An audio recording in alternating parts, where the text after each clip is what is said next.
center pit.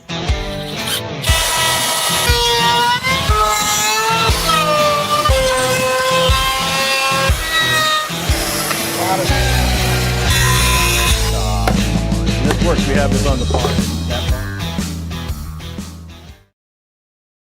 All right. Here we go, guys. Here we go. It's another Saturday night. It almost feels like we did this yesterday. I know. Holy smoke. Got John Stoley. Hello. I think we said hello to everybody so far. Jeff apparently is getting a robot mower.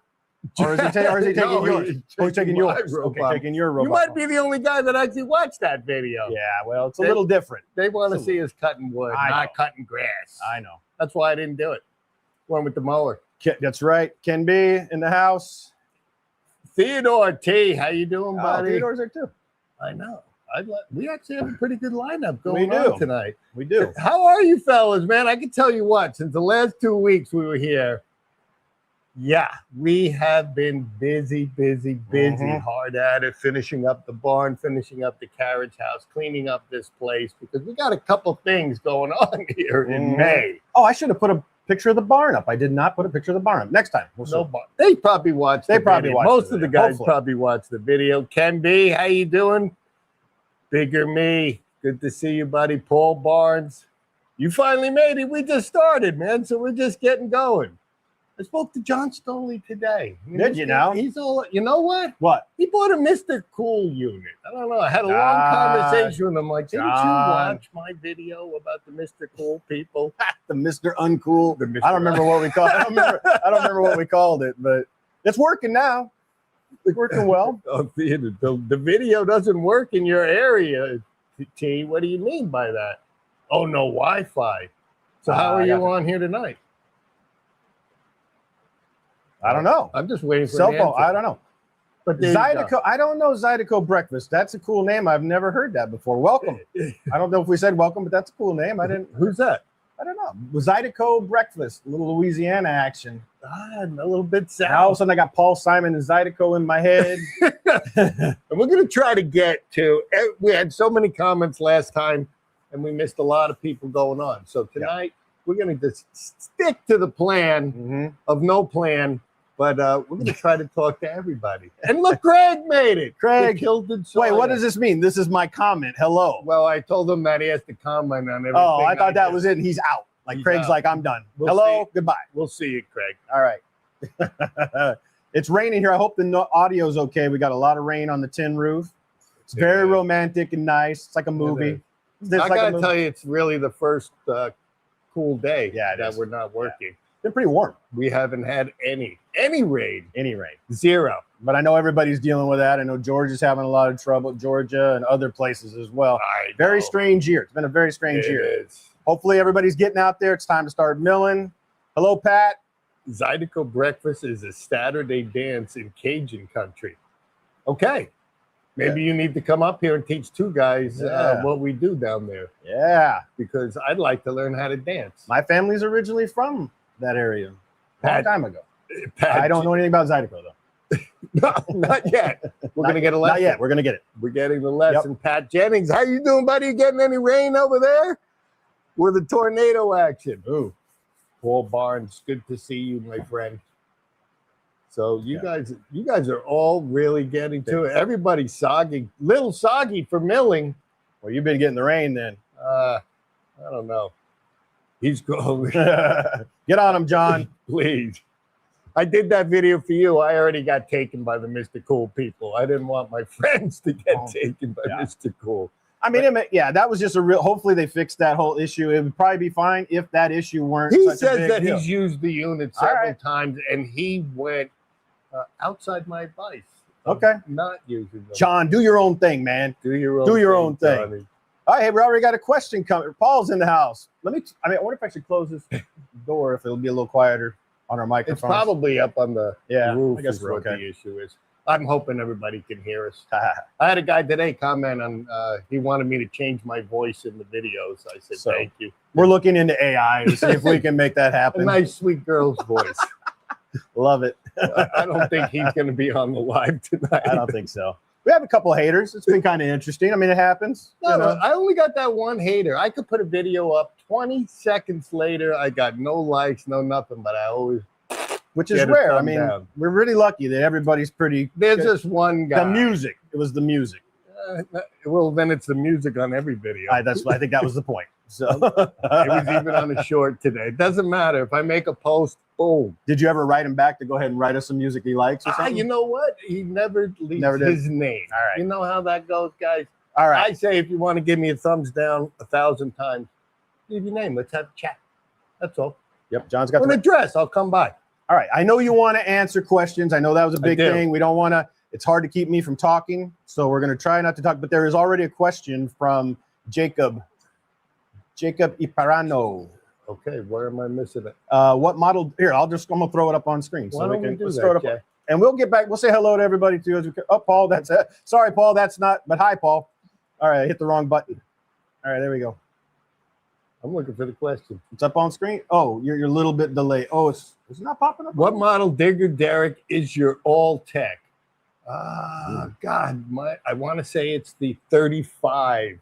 It is a so you have 35-foot reach to that. I'm not exactly. I don't know what the model number. Do we talk about it in the video? I don't think we mentioned the model number. We do get in close on the manual and stuff, though, don't we? I do. I don't. Remember I think there's an 842 and an 835, and I had the 835. I think, and I don't know the difference between the specifications. When I was looking for my truck, I said this one will do, and that's where I was at. But yeah, we were able to lift. I was amazed. I mean, I even said it several times on how stressed out I was of whether or not we're even going to be able to get our rafters up or our trusses. That looked good. It was good. Literally, I think we had about a foot, and in some cases, we only had inches to make it move. Yeah. And a lot of that work we did because we put up the second-story floor joists. I think that was 2 days ago. Yep. Feels like a week ago. It was 2 days ago. So all of the heavy timbers are up. They're lifted. 8x10s. 8x10 floor joists. Yeah, 16-foot 8x10 floor joist. We had to lift them on the inside. So my crane, we literally had less than a foot to work with. And we had to pull with it. We really did have inches at times. I thought you're going to bump that little jerk it takes when it's extended out, holding that weight. I'm like, it's going to hit the roof, and then I'm going to be back up on the roof. And we didn't touch the building. We didn't touch the building. You did very good, Dan. You are very good with that with the crane. I'm telling you. I appreciate that, Jay. But yeah, and honestly, I thought that was going to be a lot harder, and we blew that up quick. And, what do you say, 4 hours or something like that? The total time? I spend more time awake at night thinking how we're going to come along this from the roof. How are we really going to do this? Because I had to have my crane even on the inside just to make this work at the right angle. We had to be extended fully out. Going up through the floor joist, through the beams. No, we did not get a lot of video on that. Yep. And John, you're right. I mean, it was Dan would walk around for a day going, "Oh my God, oh what are we? Oh, and and it worked out so nice." And that was actually months before I've been thinking about it. So sometimes I just let stuff, I say, fester in my brain. It's as good to say you guys wiggled the truck, because that's really what it was. This big old beast getting wedged up underneath there, and Dan just kind of scoop until that thing worked, and it was brilliant. It was beautiful. You guys would have loved it. I wish everybody could have been there, except for the guy that doesn't like our music. But generally, you know what, Paul, it is not on the old tech units. It's not like a let's say excavator that's giving you the horsepower. These things are giving you the reach. So I know that the 842 goes to 42 feet. Mine's at 35, goes to 35 feet. There's such a variance in how a crane works and the weight that it has. I do know mine, though the rope isn't set up for it, it is in the right position. I can pull 19,000 pounds. It's a beefy thing. We get a lot done with that thing. What do we got here? We do. So generally the 35, that's what I was going at. That's how it is on an excavator or on a Bobcat or something like that. And that's our other question real quick. Is the electric over hydraulic, or it's electric over hydraulic? Mine is. And that's probably why that I can have a remote control. Because I know some of the guys in the older units, it's not set up for it. And mine was a plug and play. I almost paid $1,200 for someone to come install it. I bought it out of the box. I plugged it in, and it works. So. And you are good with that thing. I'm going to say, Pat knows. Pat Jennings knows. I mean, you got that down. And it's, you guys probably see it on the video, but to be there in person, I have to tell you, what, as you guys can appreciate building this stuff with heavy, is Dan's helping me. It's me and Dan, and he's on the control, one hand doing who knows what else, and he's remote controlling. So you guys that get the derricks, and I think Pat knows, those things are amazing. It's, you know, yeah. Without the remote control, it's only half the machine. Yeah. Got to hire a whole nother guy to sit up in the captain's chair all day. Yeah. And I can actually, for me, I can run on the roof. I can run anywhere on the job site, still control the crane, still be able to work my beams, because it really is two guys. Yep. Chris Cowett, if I could find one at Dan's price, I'd buy two. But good, then we'd have a second one to back up. We'd have a backup. So what do you need, buddy? Give me a deposit. I'm going to find you one. Dan is the hunter. Commission. You are the hunter of good pricing. I will tell you that, man. One, because I'm not, let's say I don't make a split decision. I could go, I look for months. I traveled, from Michigan to Kentucky to South looking at machines. So I appreciate it, though. I've learned a lot about frugality. Is that a word? It is today. Is that a word? It is today.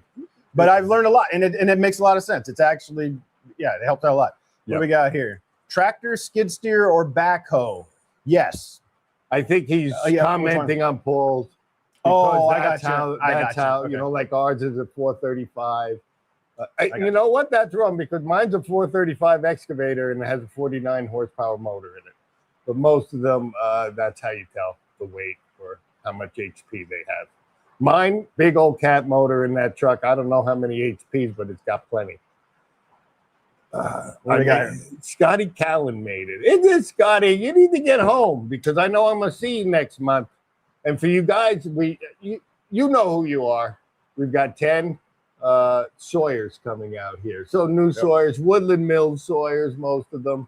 And we're going to do some fun. And most of the guys wanted to do beam milling, lumber milling, which is fun. And I'm excited. We have a crazy surprise that I'm not unleashing tonight, because this is going to be an eyes-only thing. I think you guys are going to enjoy it. You're going to get the first look, first touch of some stuff. I don't know. I heard something about Woodland Mills coming down here. Even if you guess, we won't tell you. I don't know. But maybe. It's going to be exciting. I am so pumped. So you guys, we might not get a lot of sawing done. We might be just looking at stuff, because I'm sure all of you guys are going to want to see the barn. You're going to want to see the carriage house, what's going on here, the new stuff that we got. And we're just going to have a good time with it. Yep. We're just going to have a good time. So, Scotty, get your paperwork back to me, my friend, because I do need that. This is a dangerous place.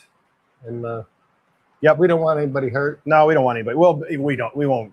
No. All jokes aside, we are safety first, even though Dan doesn't like to wear safety goggles too much, I should show him the video. I should show him the video. I wore safety glasses. All right, let me show. Hold on real quick. Can we show this now? Go for it. This cracked me up, guys. I told you, wear your glasses. You need a hazmat suit. Honestly, this is a little higher than I'm used to standing and doing this. Sorry, that just cracked me up. So outside of all the other stuff we're doing, we'll get it on just a little bit later. But we've been working all week on the Dovetail Jig, and some of the things that we cut, you guys are really, really going to get to like it. All right, hey, this is great, guys. It's active. We got a lot of questions and comments coming in that we can respond to. Let's do it. Like we do before, if we don't get to it and we miss it somehow on the feed, post it back again and we'll get back to you. But look at it. So how do you get that spray foam above your head so smooth and not on the cross members? Sips do suck. I guess that's what that means. Yeah. You know what? I did my carriage house the same exact way. It costs you a little bit more, because the guys that come in with the spray foam wrap all your beams. So by doing the sealing that way, what they're going to have to do is they're going to plastic off just the beams themselves.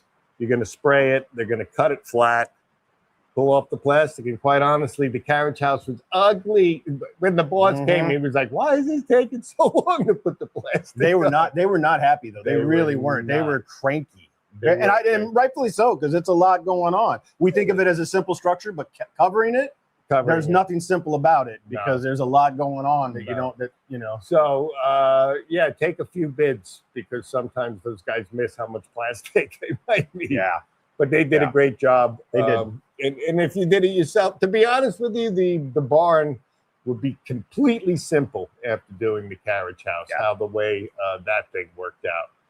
And I wish that I had all of the material ready. I really wanted to do my own tongue and groove first, then put my frame on. We didn't have enough wood. I mean, that is a massive, that's each one of those wings is 1,800 square feet, and it's 2,400 square feet for the top center. And that's a lot of wood. I'm glad we did what we did. I'm glad the way it worked out, because I didn't have to pay for it. No. And it was fast. It was fast. It was very fast. When you get into that conventional purlin framing, I did that my whole life. So we rock and roll. Yep. I'm more happy with the roof than the stain that we had. Yeah, well, that worked out though too. So those that are coming, we'll see. So let's see. We got. So Professor's picking up an Altec D2 2050 TR in a week. Awesome. So is your 2050? Does it have a 50-foot reach? I mean, you tell me. I'm not an expert on every model. I am. I want to call an expert on my truck. Period. I know how it works. I know its quirks.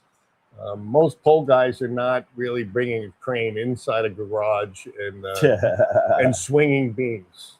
But it's doable. And I had a bucket on the side of mine, which even made it worse.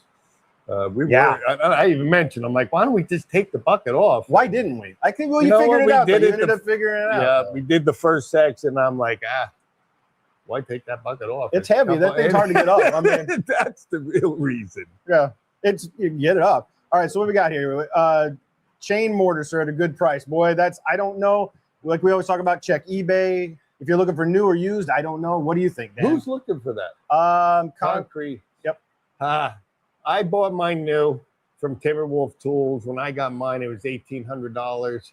I thought I get a lot of people $2,450. Coastal Tool, right? And that's what I've heard, that it's about $2,400 now. It's tough. It's tough. I've seen them on sale. If you could get them for $2,000 new, I think you've done a great job. Is it worth $2,450? Sometimes you just got to cry and buy. Yep. I mean, we wouldn't live without it. I mean, I probably, if I really needed to or something, they have tons of used ones. Yeah. We haven't tried any of the knockoff ones. We haven't tried any of those. No, and there was a couple, and they were cheap. I want to say $500, right? That was $500 or $600 bucks. I don't know. It's scary though. And yes, it was like a Temu item. I didn't try it. For $500, I almost thought about getting one just to see, but I can't possibly imagine that it's as good as the Makita one, and definitely not the Mafel. And I wish I had a Mafel. I keep watching John. I think I would want both. That's the problem. Is like there's a function for both. I think I can see a lot of the stuff that we do. I'm still going to have a better luck with the Makita. But if you're doing straight line stuff in certain ways, I mean, the Mafal is, I mean, that thing is fast. That's it was easy to operate. It's fast, I have a hard time paying another $4,000. Yeah, for something. that's a lot. So John Stoley, what do you have? Does yours come with the bucket? Mine did come with the bucket. When I found my truck after looking for a long time, I got lucky. It was a place that actually buys these off of an auction, then rips that whole crane unit off and makes dump trucks out of them. He bought it because the truck had so few miles on it. Is that what they do with those things? That's where I bought it. Oh, That's what he did, because he probably sold. There's a million. I mean, I don't check the prices anymore because I have one. But I saw two of them on my way to Knoxville today over at GA. There's a bunch around here. When I'm going to town, I've seen multiples over months. But I mean, I mean for actual sale. Oh, for sale? Yeah, no, it's GA trucks in Knoxville. I know they had GA trucks. All right. I went there 3 times to buy a unit, and I just didn't get mine there. I found a better deal, and the guy that before he said, you know what, I was going to buy a different truck with a winch on it, And this guy told me, he's like, man, you need this. And he showed me. I'm like, this has the bucket, has the crane. That honestly, I'm so glad that I did that, because I use the bucket, but I don't use it like a bucket truck. We use the crane, and we use the crane heavy. You know, I got to say, I don't always check my weight. If I hear alarms go off, I might set it back down. But we haven't. We put up that big, when we put up the bends in the barn. Yeah, I was a little worried. It was 16 foot tall, and they were massive, 10 Yep. by 14 oaks, 18 foot long. No problem. but it worked. Yeah, No and problem. we didn't have any issues. No and problem. and The rope frayed. The crane rope was fraying a little bit.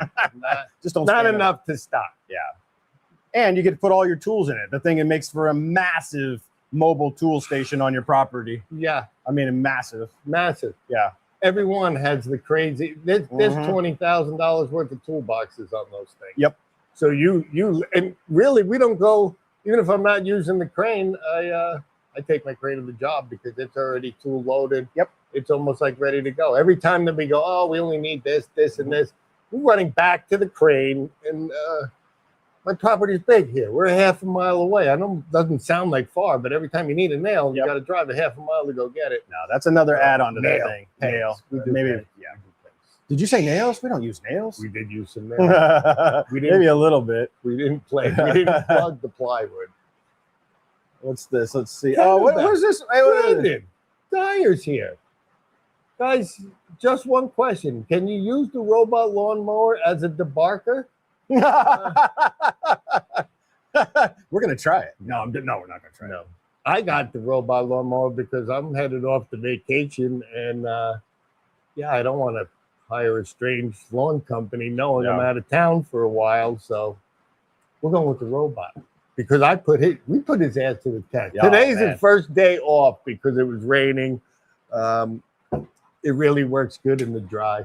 I mean, we put it for a lawnmower, for a little lawnmower. I really did run it through that horse's field. I feel like it's like has a personality, which is really weird. This whole robot AI thing. I'm like, I look at it and I feel sorry for him when it's just out there in the field, just chugging away by itself. No, I know. I'm like I 11 o'clock at night. I look out the window and I make sure his lights are still running. I'm like, there's no break for a robot, pal.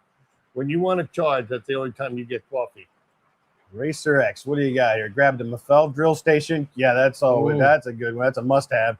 Beam cutter and a 16-inch saw. Yeah, for sure. Mortiser, but yeah, mortiser is hefty. High on the list. The beam cutter I can do without. If you're dropping, we never end up using the beam cutter anymore, do we? No. I think I've seen it once on something that we used it for. Use a chainsaw. You know what? We bring it out the bunion and I let guys run wood through it. I don't use it. I don't know. It doesn't cut smooth enough, and if so, I can use a hand chainsaw just as fast and straight. Well, we did that one time. There's a video one time where you're doing the cuts for rough cuts with a chainsaw, and it came out really good. I mean, it was pretty easy and fast. And so I will do my drops that way.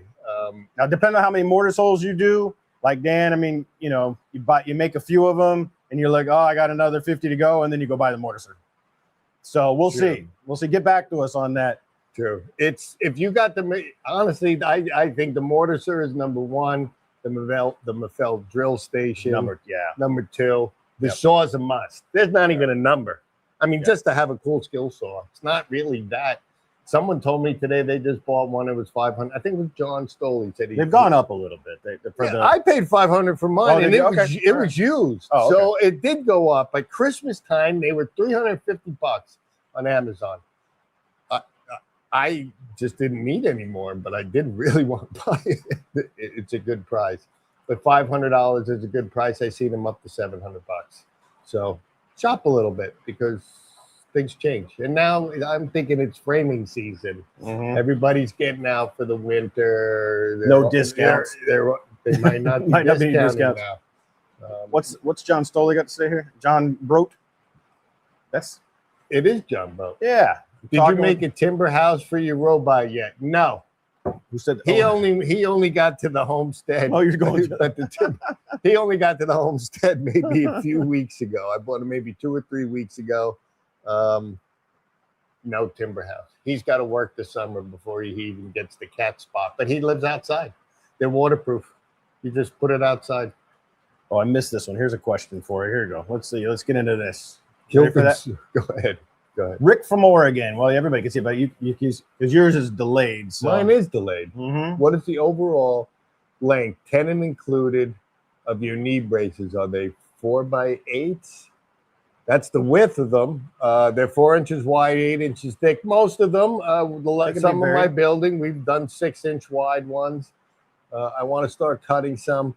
There's not one length of a knee brace, depending on the structure that you're doing. I wouldn't. I'm looking right up here because I have a whole bunch of templates for all the different sizes: 36, 24, 42, 48. Depends on your situation, the size of the building, the loads you're handling.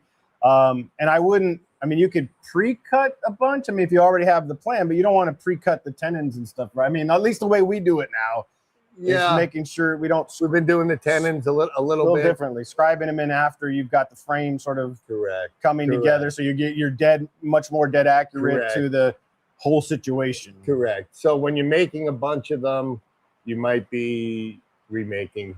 Yeah, I don't want to say remaking, refitting them. Yeah, but the rule of thumb for the timber frame knee brace is 1/3 the height of the post should be where you're at. So I don't know. Oh, at the third up, there's 2/3 up. I don't even know if they could see. I don't know. Yeah, you can see that one back there. Where the post is here, it's 1/3 of the way up.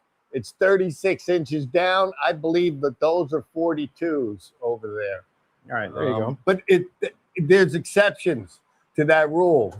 In our barn, we didn't have because it was 16 feet tall, we don't have 9-foot knee braces in there. One, it's taken away from the height. My barn had to be so tall because it's really built to handle RVs.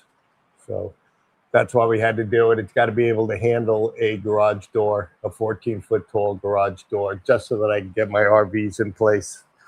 So there's not one hard, fast rule to size of knee braces.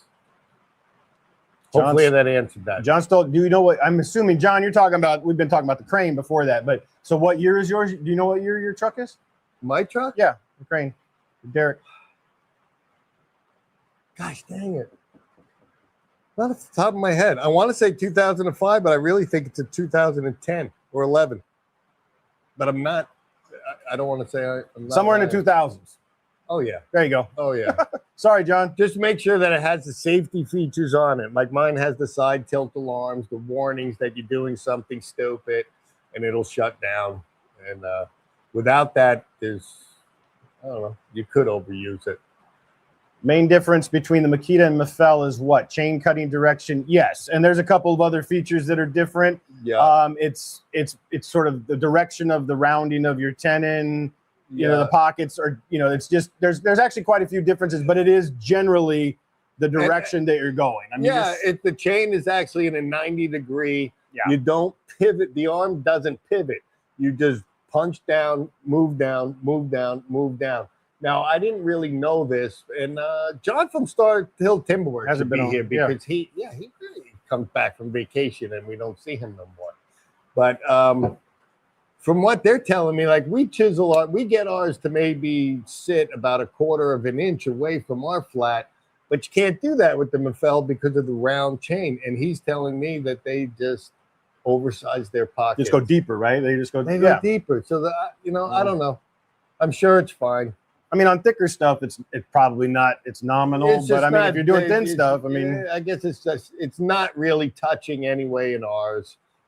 Even though they were 1/4 inch away, I'm thinking that if it did tilt or shift, it might help a little bit. But the hard fast rule is, I guess, open. I know what the main difference is: $4,000. Yeah, or something like that. It's something big. It's a beautiful machine. Don't get me wrong. Somebody on here probably knows that. I'm not sure, but I actually think I saw it at a pretty decent price for the Mafell. I want to say it was, under $4,000. Oh, wow. And there was a time when they were $6,400 plus. But then you have to buy the other bar for the size you want. 1.5 or 2 inch bar. So a lot of guys will buy it, and all my tenons are 2 because you got to buy a bar. I think they're expensive. It is. They're $1,200 or $1,500 for the bar. So If you're going to get them for both sides, for 1.5 and 2 inch, yeah, there's another $1,500 you're going to have to throw at it, which you don't really need. So you have to, I don't know, in your own mind, weigh time, money. How much time am I saving? How much money do I spend to have to get there? Yep.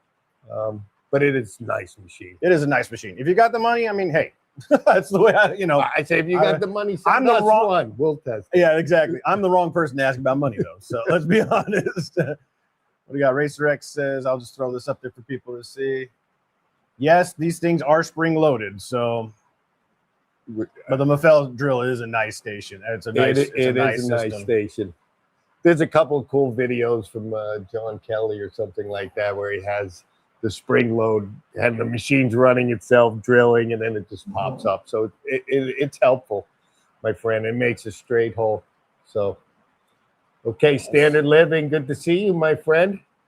He's down in Georgia, too. You guys aren't nobody's getting rain in Georgia. Anybody by the fires? I guess we're getting a lot of rain right now. Right now, we're getting a lot of rain outside. And honestly, this week, we turned so green that Jay Starlink didn't work. That's right.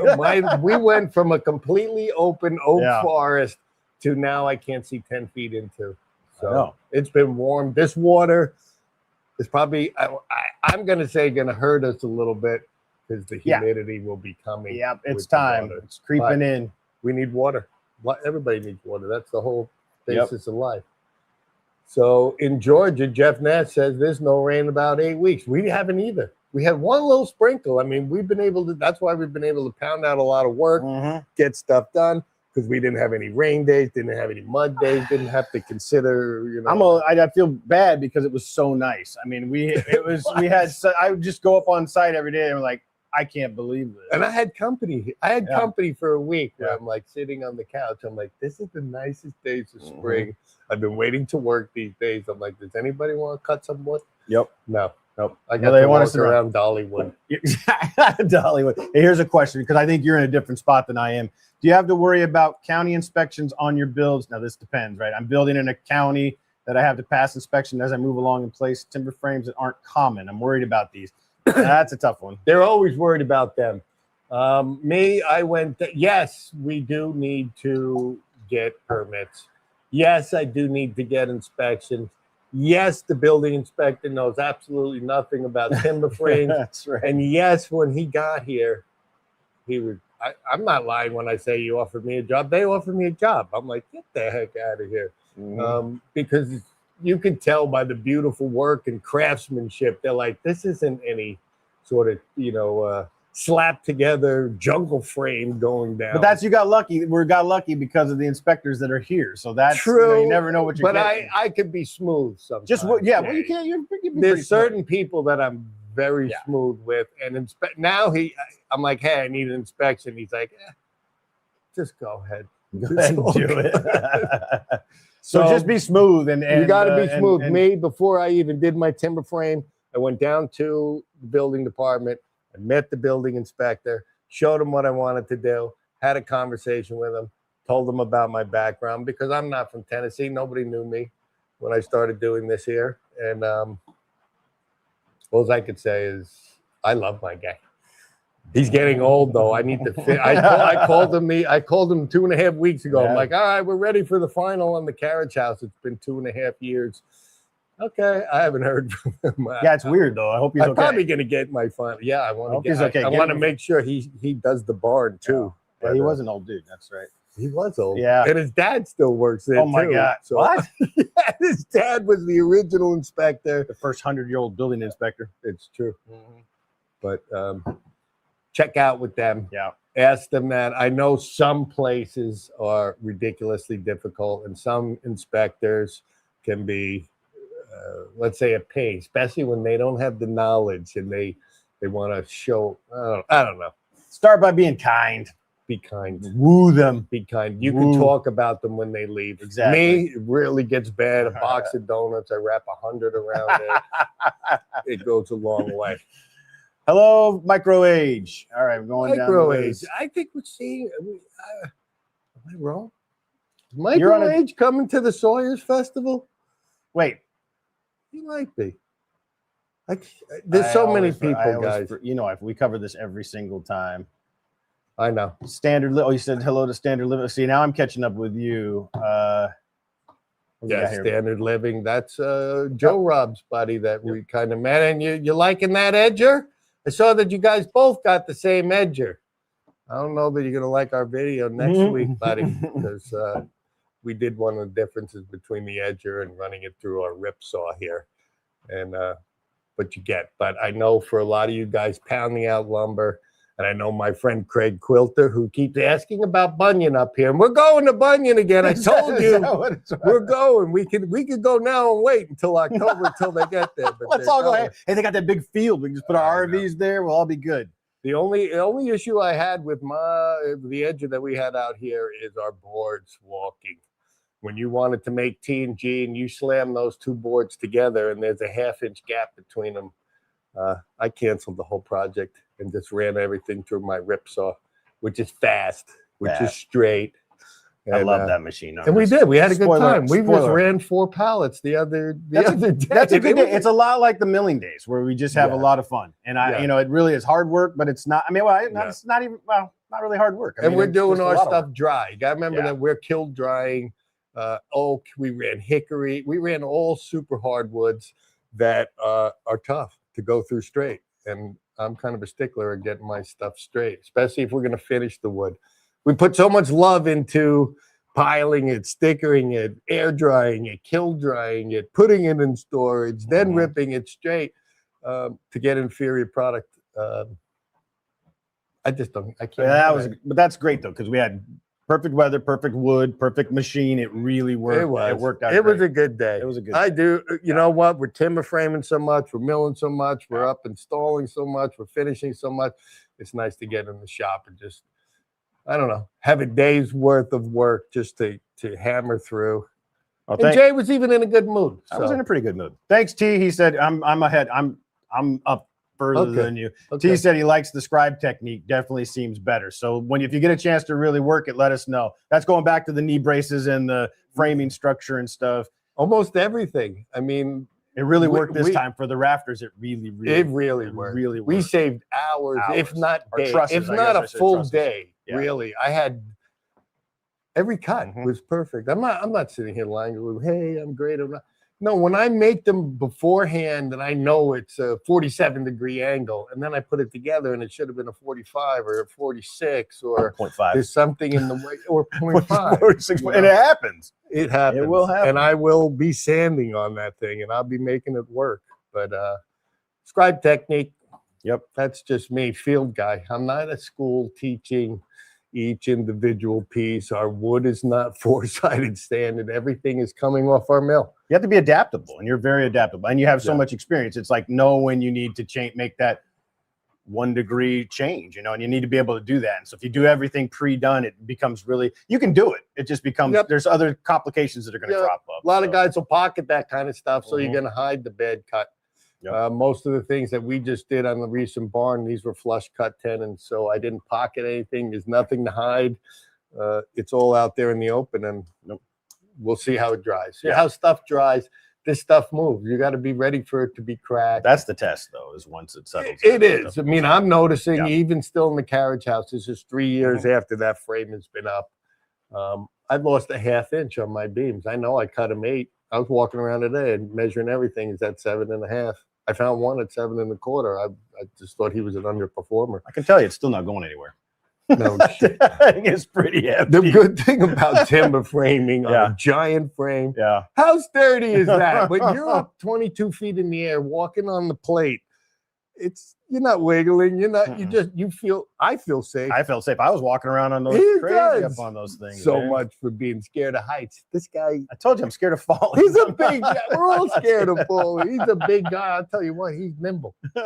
He is nimble. I'd put him up there more than me now. Yeah. So thank God that neither one of us have a problem with that, because both of us are needed at a lot. We had somebody come try to work for us about 2 hours, and they're like, we're out of here.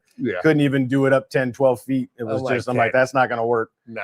We're at 32 feet here trying to swing the roof in, and you're standing on stuff that's not, let's say, secure yet. Scotty, curved versus straight knee braces. That's a good question because I think of it mostly it's aesthetic, isn't it? It's aesthetic. I mean, is it structural? It's really? aesthetic. If you take too much curve out of it, there's a rule of thumb on how much arc you can use depending on the beam. We've done both because these are curved. There's a slight curve. It's a slight curve. Slight I curve. mean, if you're going to make a round one, you better get into it and learning how to join here. I like this. I like them both. One of them looks more rustic. This looks cleaner. It looks cleaner when it has an arch to it. Just so there you go. I mean, it can get structural. When in doubt, ask an engineer.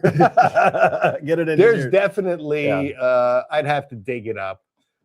There's definitely paperwork, real easy, that's going to show you how much you can cut off on the main arch of your and still gain the same amount of support. George is here, and George wants to know how the heck are you going to get the RV back to the barn? That's right. George has been has actually seen the barn up there. Wonders how you're going to get that. We got the crane up there. We got the concrete trucks up there. I got the lumber up there. And I'm not going to lie. The first stack of lumber I shoved on my log trailer, halfway up that hill, I lost a whole load of finished. Yeah, that was finished. Something. Yeah, timber, like finished. I mean, stained and everything. Yeah. They were ready to be assembled. Yeah. And we did a hill drag on them. Yep. So there was a little bit of touch up. But Jay, he likes touch up. I do like touch up work. It's that's weird. Good. It's I very hate weird. that stuff. Hi, George. By the way, we'll get it up there, George. If not, we'll push it with your truck. There you go. What do we got? Austin Bibbs. I spoke to an Austin today, if I'm not mistaken.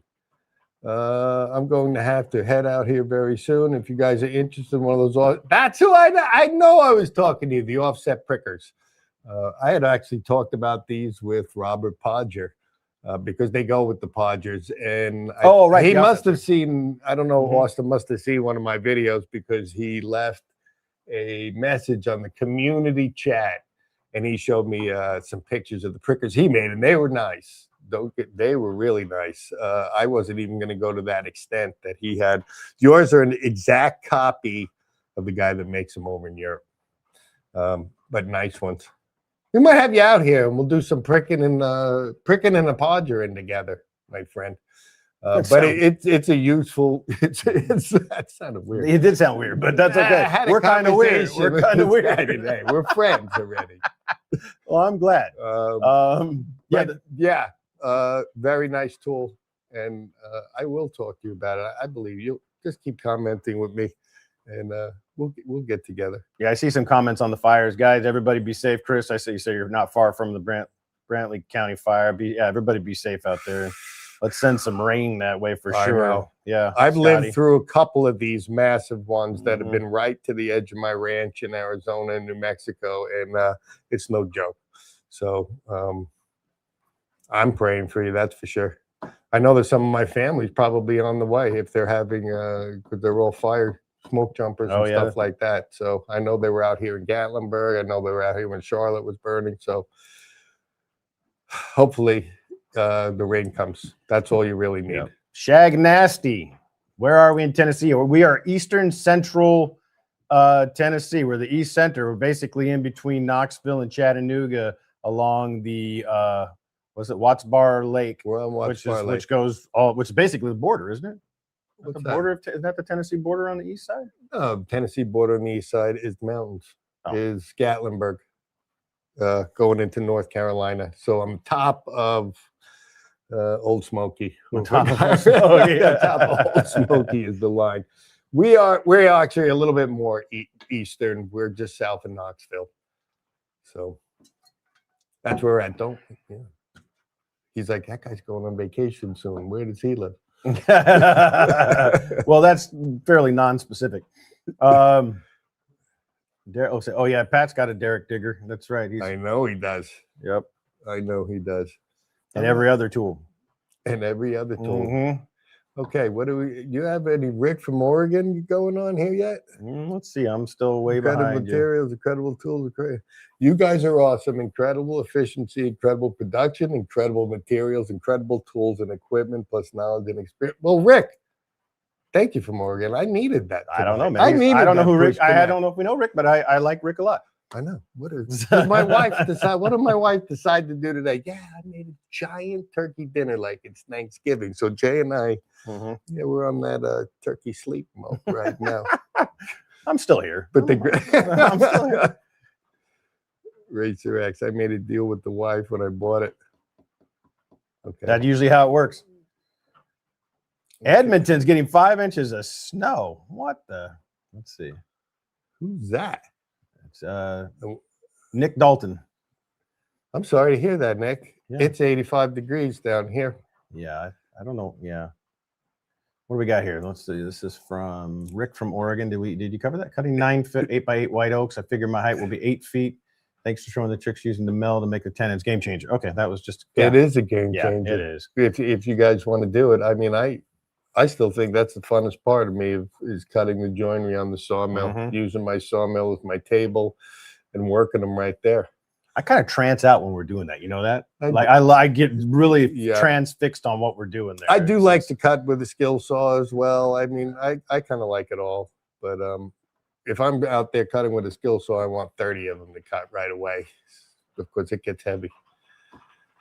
Once we get heavy. What do we got here? This Dennis Smith. Do you have a certain... Devin. What's that? I just gave Devin a shout out. Hi, Devin. Do you have a certain time that you guys knock off? And have you ever got so excited about something that you were working on, you just kind of went a little bit over at time? Never excited about why we go over in time is that it didn't get done. Yeah. Usually pretty tired, no matter what, no matter how excited you are about something we're doing. It's two guys up the ladder, down the ladder, lifting things, pushing things, bending things. No matter what, if end of the day, you're like, okay, it's okay to go take a rest now and recuperate for the evening. And you know, we don't start at the crack of dawn like a normal construction company. We kind of ride the weather, really. Yeah, no, we ride the sleep. You know, we don't start before 9, but we might start 9:30, 10 o'clock. So we usually work till 5 or 6 o'clock. By then you're done. I try to just make enough work that keeps us busy all day. And we tend to finish it. It must be. Oh, sorry. Go ahead. No, go ahead. I was gonna say it must be your years of experience because I haven't really mentioned this, but it's impressive that like I won't even know what's going on a lot of times on the day when we show up, and it seems like a lot of times. So back to that question, we will actually finish something pretty damn close to what. Like if 6 o'clock is kind of like when we're thinking we're gonna be off, you know, we may have something, but there's a lot of time. There's a lot of time when it's like.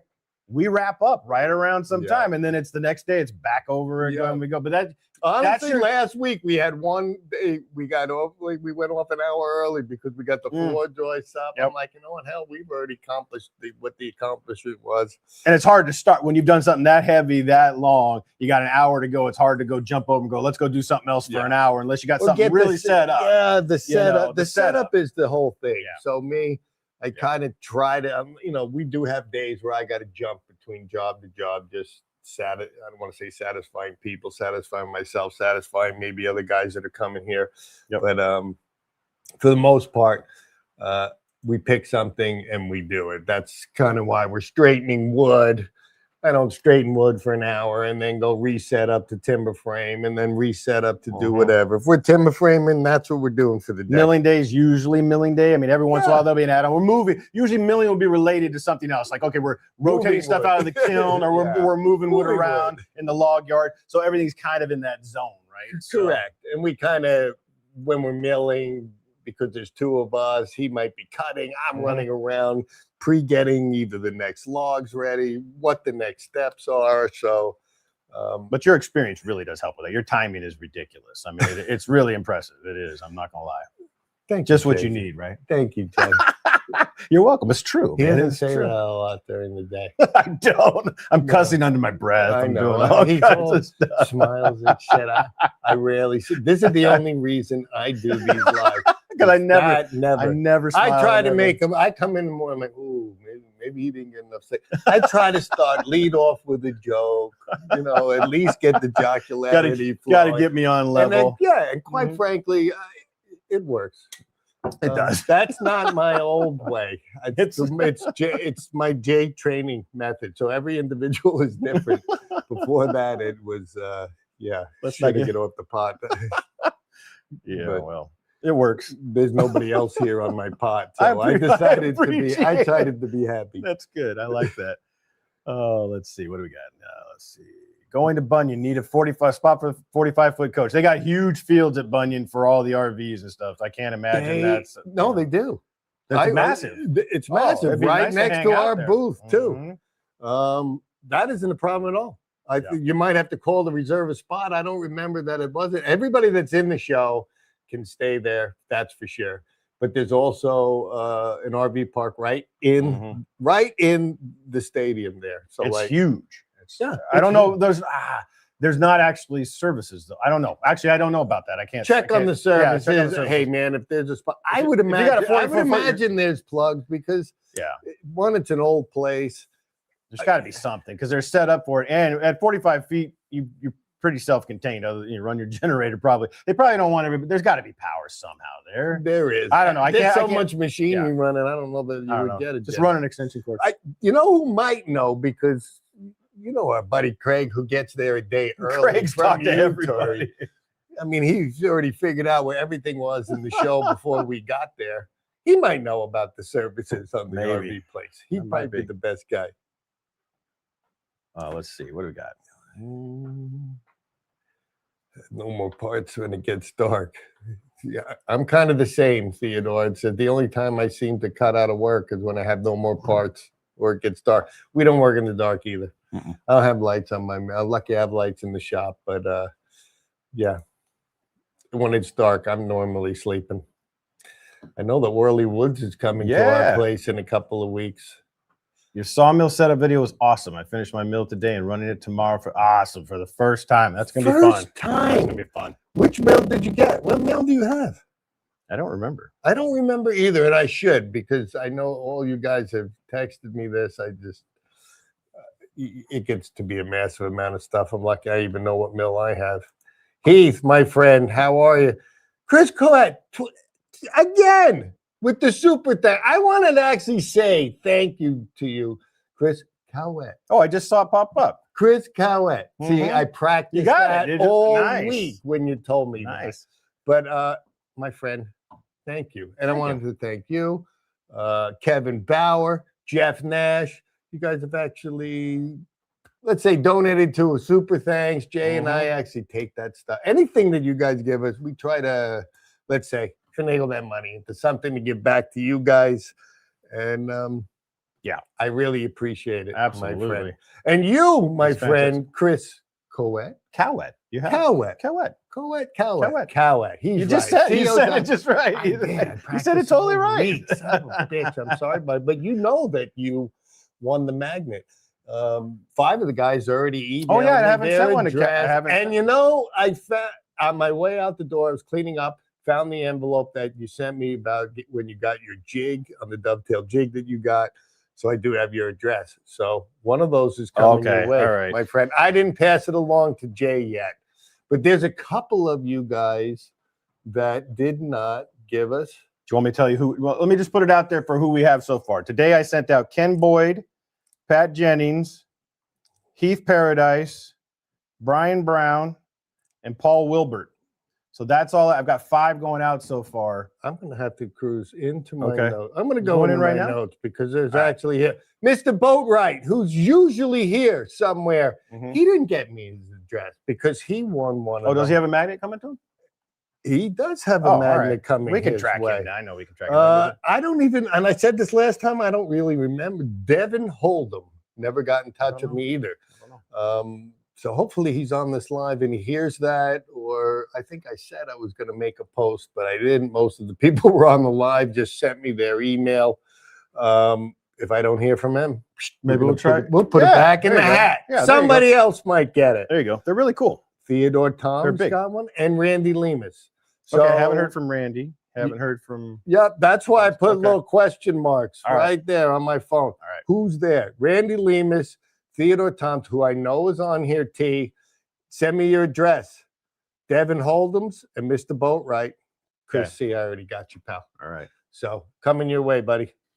John Stoley, if you're making cans, should you cut them 1 inch bigger? Oh, I like this question because this is something that pops up in my head all bigger. So when they dry, you can recut them to size when you go to use them. Yes. I would Cut them 2 inches bigger. Yeah. Just cut them bigger. Just cut them bigger. You can, you know, I sometimes do the same thing. I'm going to cut it just as big as I can get it. Okay, well, and then we can't stack it because I got a 13, a 12 of this. Similar sizes would be good. Go as big as you can for similar sizes. But 2 inches is not a bad size to go over because you can actually take out some good, let's say, warpy boards. And at the end of the day, you're going to have dried boards coming off that. So if you made yourself, you know, if you had 12s and you went to 14, now I got 14-inch boards coming off the side because I got to take 2 on the 8s, 2 across the top. I don't get rid of the boards. I save them. And 1 inch, actually 1 inch though too, gives you that's a lot of discrepancy for size shrinkage and stuff too. It's going to make. It's true. We do mostly 1 inch because a lot of times when we're straightening them out, we might be just slicing a quarter inch off one side to get bigger.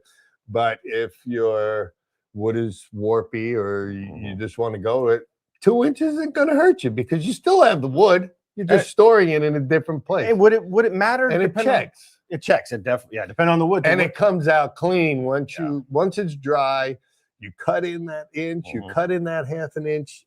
The boards are beautiful. I mean, it's harder to cut when it's dry, of course, but that's also part of the. I mean, once you get it dialed in, that's what a carbide blade is for. Yeah. But would you? So I would say, and cants though, some of it's going to have like size differential will depend on the wood type as well, right? The amount of moisture that you're going to lose, like because there's different shrinkages for different woods. Yeah, and that's hard to say. I mean, there's a lot of poplar's going to shrink ridiculous on a 12-inch. You're going to lose an inch if you can get it dry, really dry. If you were actually kiln drying it, you might want to go bigger if you're using that.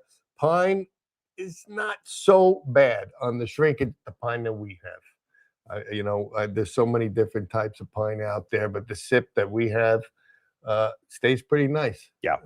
The oak dries, but it could take a long time, a few years. Yeah. So the draw boring technique is going to help during that drying phase. It's going to keep everything tighter. You're going to go down the line, and it's going to dry out. The building's going to have. I've got twisted beams.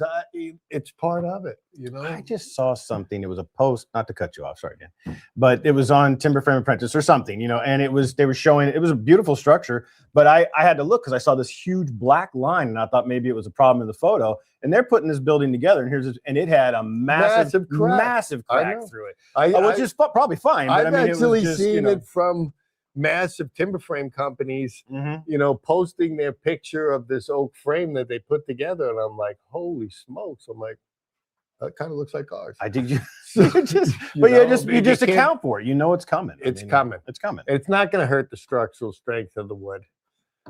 Red Taz Dog is here. Robert, we were just talking about you. And my new friend I made today, I already forgot his name. Well, you have so many people you're contacting all the time. Austin Gibbs. He's leaving. I think he left. You know what? Check my community post because he had the prickers I sent you.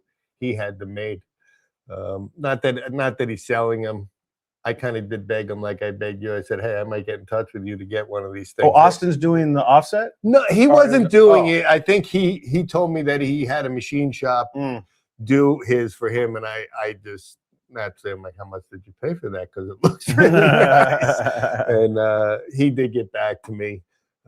He didn't tell me the price, but this was today, laying around before turkey. So, good to see you, buddy. Robert. Right. How many? You know what? How many Podges you got to be close? Well, here's Racer X. I received the Podges too. I would say these things are heavy duty.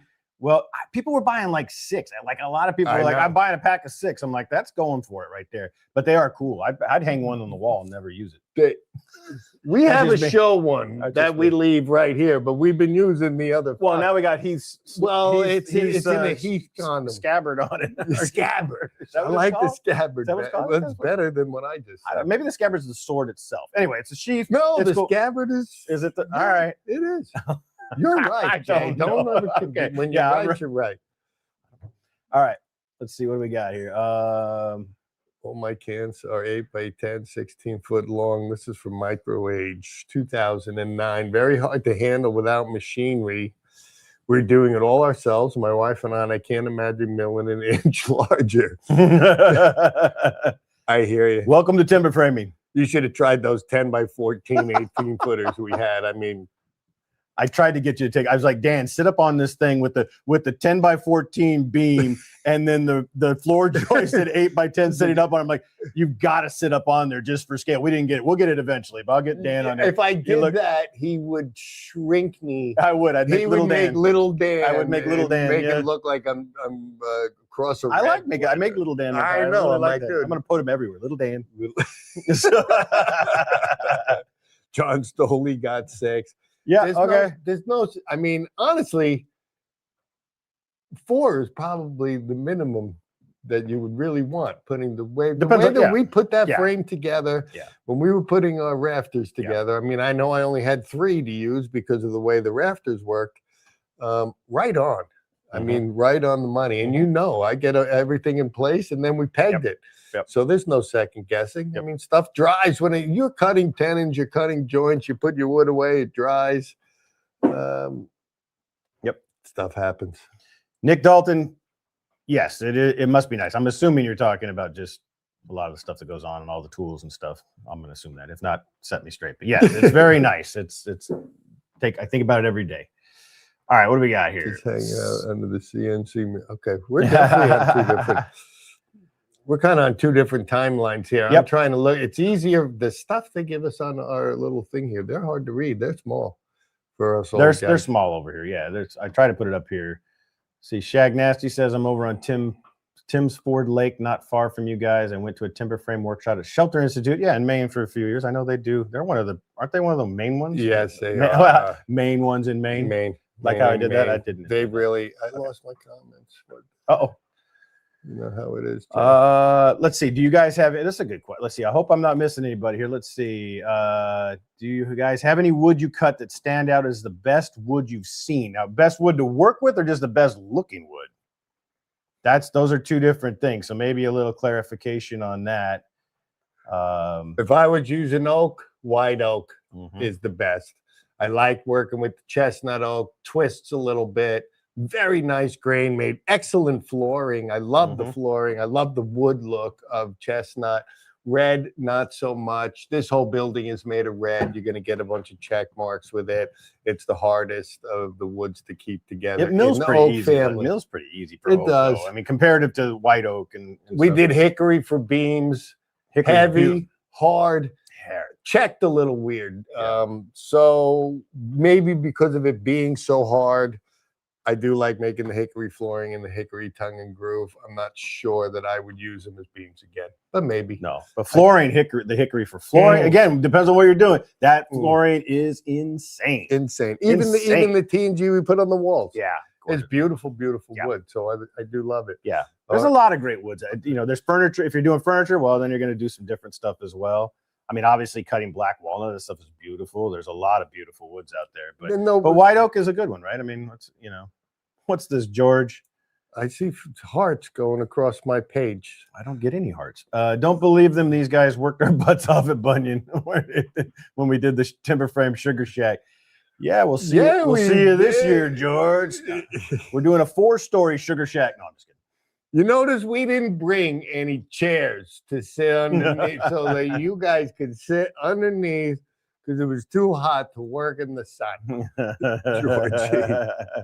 Yeah, we're going to go light this year. I guarantee we're going to do a bunch of sawmilling classes and things like that. Yeah. Probably have guys mess around with the tools.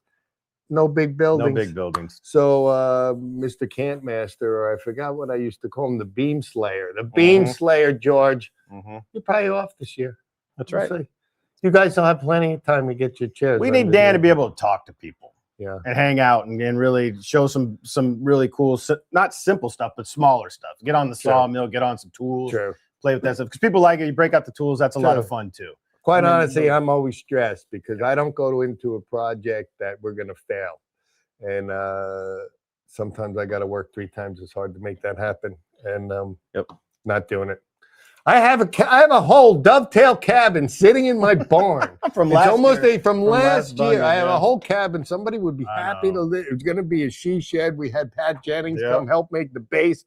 I've got a base foundation just sitting out in the forest. It's a beautiful foundation. It's a beautiful foundation. We'll probably sit around it by the fire or something. Yeah, exactly. Like that. Oh, hey, Heath. Heath's here. He I don't know if you saw here. Okay. I did see. All right. Kevin Bauer's here. He showed up late. He said he had to work. That's okay, buddy. We know that we're going to see you in a couple of weeks. And right.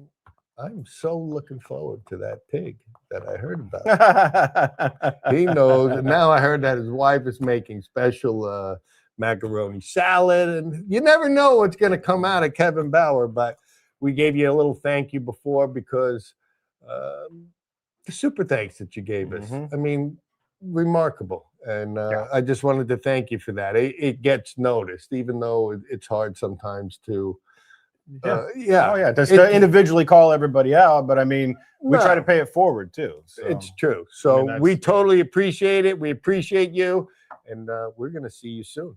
I know that. Whirly Woods is giving us a ton of poplar. He has a ton. I thought he was going to bring. Aren't you coming here too next month? You could bring us a few trees. For some trees. Just load those things up. All right. Somebody's asking Jacob Perrott a little bit about where you guys grew up and your career backgrounds. I mean, maybe we just give a real quick thing. I'm boring. He's boring. Where did you guys grow up? Now, honestly, I grew up in Long Island, New York. I also grew up at the same time up in northern New York. I got married. Me and my wife moved out. I think we were 26. We left New York, moved to Arizona. That's where I did most of my building. That's where I met Jay. Yep. Jay and I 20 years ago used to work together in my company. I met him because he bought one of my houses that we had for sale. He was right across the street from my office. Yep. And look what happened. That's right. And then here he still is. Here I still am. So I have been a builder, custom builder for 40 years. And right now we're just doing our thing. I mean, that's why there's not 100 guys here. If this was somebody's job and needed to get done and Mrs. McGillicuddy is up your butt every day, we'd be in trouble. Something different. Yeah. Me, I don't care. My wife don't care. We got a place to stay. We're building a lot of stuff. You're building a lot. I got too many open projects right now. We're closing them up though. We're closing them up. We are. And I've been working with Dan for years before that. I'm originally from Washington State, all over the place, Hawaii, Portland, Vancouver, Canada, all that kind of stuff. I have kind of a filmmaking, architectural, illustration background. So that's, so it's kind of been all those type of things through the years, kind of a hodgepodge. And then a lot of years working with Dan in Arizona and helping design houses and do some 3D modeling and stuff like that. And so, here I am. We got Syracuse. We got Jacob. What am I going to call him? We're just going with Jacob. Selden, New York. We were in Smithtown. I actually grew up as a little kid in Jericho, which is in Nassau. Me and my wife met. Smithtown, next town over from you. I haven't been back in 35 years, and we're not going back. We're not going back. So if you want to come see us, that's one thing, but I'm not stopping by Selden. I don't go over any no offense. No offense. It's not you. It's not the people. It's not you. Once I left, we're not going back. Devin Landers? What's Devin Landers have for a sawmill? Do you know? I think he's got a 130 max. So you're having to take that whole thing apart, huh? That's too bad. Why? Well, this way, say going out to my mill Monday, got to pull the carb and clean it and put the battery on it and see if I can. Oh, okay. So. You got the base for it. Sorry, no, I misunderstood that. Okay, so it's not as dire as I thought it was. Sorry, I got a little dramatic. Why are we pulling the carburetor though? Is it broken? Well, he's just gonna juice that thing. I'm assuming. See if he can get that thing. It'll probably just start up. We didn't have to pull ours off from that. I mean, no, it just starts. I run them until they break, pal. Do as I say, not as I do. Yeah, I hate to say we got quite a few things going on right now. That stuff's going into the shop because maybe I'm not that efficient on maintenance, and I'm not the best either. So the two of us together. So Smithtown, John Stoley, Smithtown, New York. You too are from Smithtown, Stoley? Now you live in because when I said I lived up in northern New York, it was Corinth, and that's kind of how we became friends. I mean, John Stoley, he's been great for this channel. He's on vacation in Disneyland, and he still makes a live. Well, that's dedication here. A couple of tools I've misplaced. Next thing I know, I got an Amazon package fixing me up. We got some cool glasses from him too. So They're right there. Yeah, those things are awesome. I was going to show them last time. Let's just show them. Let's show them again. You can show them. Let's show them again. You were actually going to give them the link for anybody that wanted. That's right. Glasses. I had the link. That's right. Maybe no link tonight. I don't think I gave. I don't know if. But he did. He had these very cool glasses. These Ben shots. I've been looking at these for a long time, actually. Ben shot, and then. So we actually Stony Brook. Everybody's from Long Island. I guess so. How cool are these? So my stepdad asked if he's like, oh, I got to get some of those. And so I actually talked to the company and they'll do this. I have a code. I should probably put it, but there's a code to do the etching. It costs an extra $10. They're not cheap glasses at all. John does not do cheap. I'm telling you, he's got a good taste in alcohol and drinks and gifts and everything, which is very much appreciated. Let me see if I have real quick. I'm going to see if I have that up there just in case anybody's interested. There you go. I'm going to throw this thing up there. This is actually, so if you go to Ben Shot, so if anybody's watching this later or now, but it's benshot.com and they do the glasses. And when personalization, if you add that code 351TGTF, they'll actually put the logo is actually set up. Now we don't get any discounts or anything. It was something I set up in case anybody, because who doesn't want really cool glasses? And they do beer mugs. They do all kinds of stuff. I know. So yeah, John, that was pretty awesome. We're waiting. We're waiting. Yeah. One day we're gonna have a drink out of those glasses with you, John. But we'll talk about that, my friend. All right, what do we got here? Let's see. I've missed a bunch of people here. Let's see. We got Stony Brook, Long Island Dan, John Stoner, Good Times Jay. This is nice. I always wanted to oak frame post and beam. You have been very inspiring to me. Love the saying. It's just that it's as easy as that, or it's just that easy. That became a big joke with George. And if you actually look at our page, it still says it's still that simple. It is, yeah. So yes, he mailed me saying me and him did that. It's just that simple. You remember, George? Middlefield. Yep. I should put up that little video. Yeah, because he gave it to us before. Yeah, and it was kind of funny. 7 a.m. Dan. Thoughts on hydraulics for HM136? Wouldn't that be nice? I mean, that's if they do that, see how that all shakes out. Who's asking that? I don't know. JB, I don't know. Waldrop, JB Waldrop. Is he asking that it's coming, or you been watching? It would watching? just be nice. You've been seeing, yeah. They've got some little hints going around. They got some stuff coming up, and that's some stuff we're going to share with you as well when I can. But I don't know what you're talking about. Me neither. Did you say something? Why not even put that up there? That's ridiculous. Tight, my friend, is all. Somebody should not let me push these buttons. Mr. Joe Rob made it. Hey, your buddy Chris, he's up here as well too, or he was here for a little while. Georgia guys, both of you running those new edgers. I told him. Here we go. So Robert James. I always get this wrong. It's Robert. Yeah. So these are the Padres. He's got a dozen left. I'm surprised you still have a dozen left, but you had 100 though, so that's a lot. That's a run on 88. Thank you again for doing those. That was great. I got to tell you what, there was a quick run on that. You boys jumped. Here's a dozen left. I mean, who's to say more? If you really are thinking about it, go to my webpage, twoguystimberframing.com. There's a link going to get you touch right there with Raz Tazdog, Robert James. So he's the Podger man, aka Robert Podger. Yeah, we got it. We have some stuff he helped us with today. Yeah, my friend. Because I totally forgot. We're sitting there answering questions. Okay. Oh, sorry. What do you mean about the Dovetail Jig System? No, I don't know what you're talking about. I don't know either. Yes, bugs do like the red oak, John. They do. Boy, do they. They do. Yeah, they do. But it's nice to cut. It stinks though. God, it stinks. It does stink. Like it. It's very easy to cut. It's very easy to cut. It's almost like it's not oak. It's a good wood. It's just unfortunately the bugs like it, and it is smelly. It is smelly. But I'll get over that. And honestly, there's a lot of rot in it. You lose a lot of beams when you're cutting tree. I'm like, oh, look at this massive, beautiful red oak. Man, you get in the middle of it, had a knot, rotted out. You could end up with holes. So you got to be a little bit choosy of what you do and what you're using it for. But I do like it. I'm not gonna lie. I don't like the smell, but I do like it. And we can get the bugs out. We can hurt them bugs. Did you say hi to Kevin Bauer too? I did say hi. Hi, Kevin. I'm just catching up with your feed. Your feed, you're going, I think, the opposite direction, but we're going to meet in the middle at some point. and it's going to be good. Last guy I was don't Racer know. Alex I don't just said absolutely. Do you paint the ends of your longleaf pine?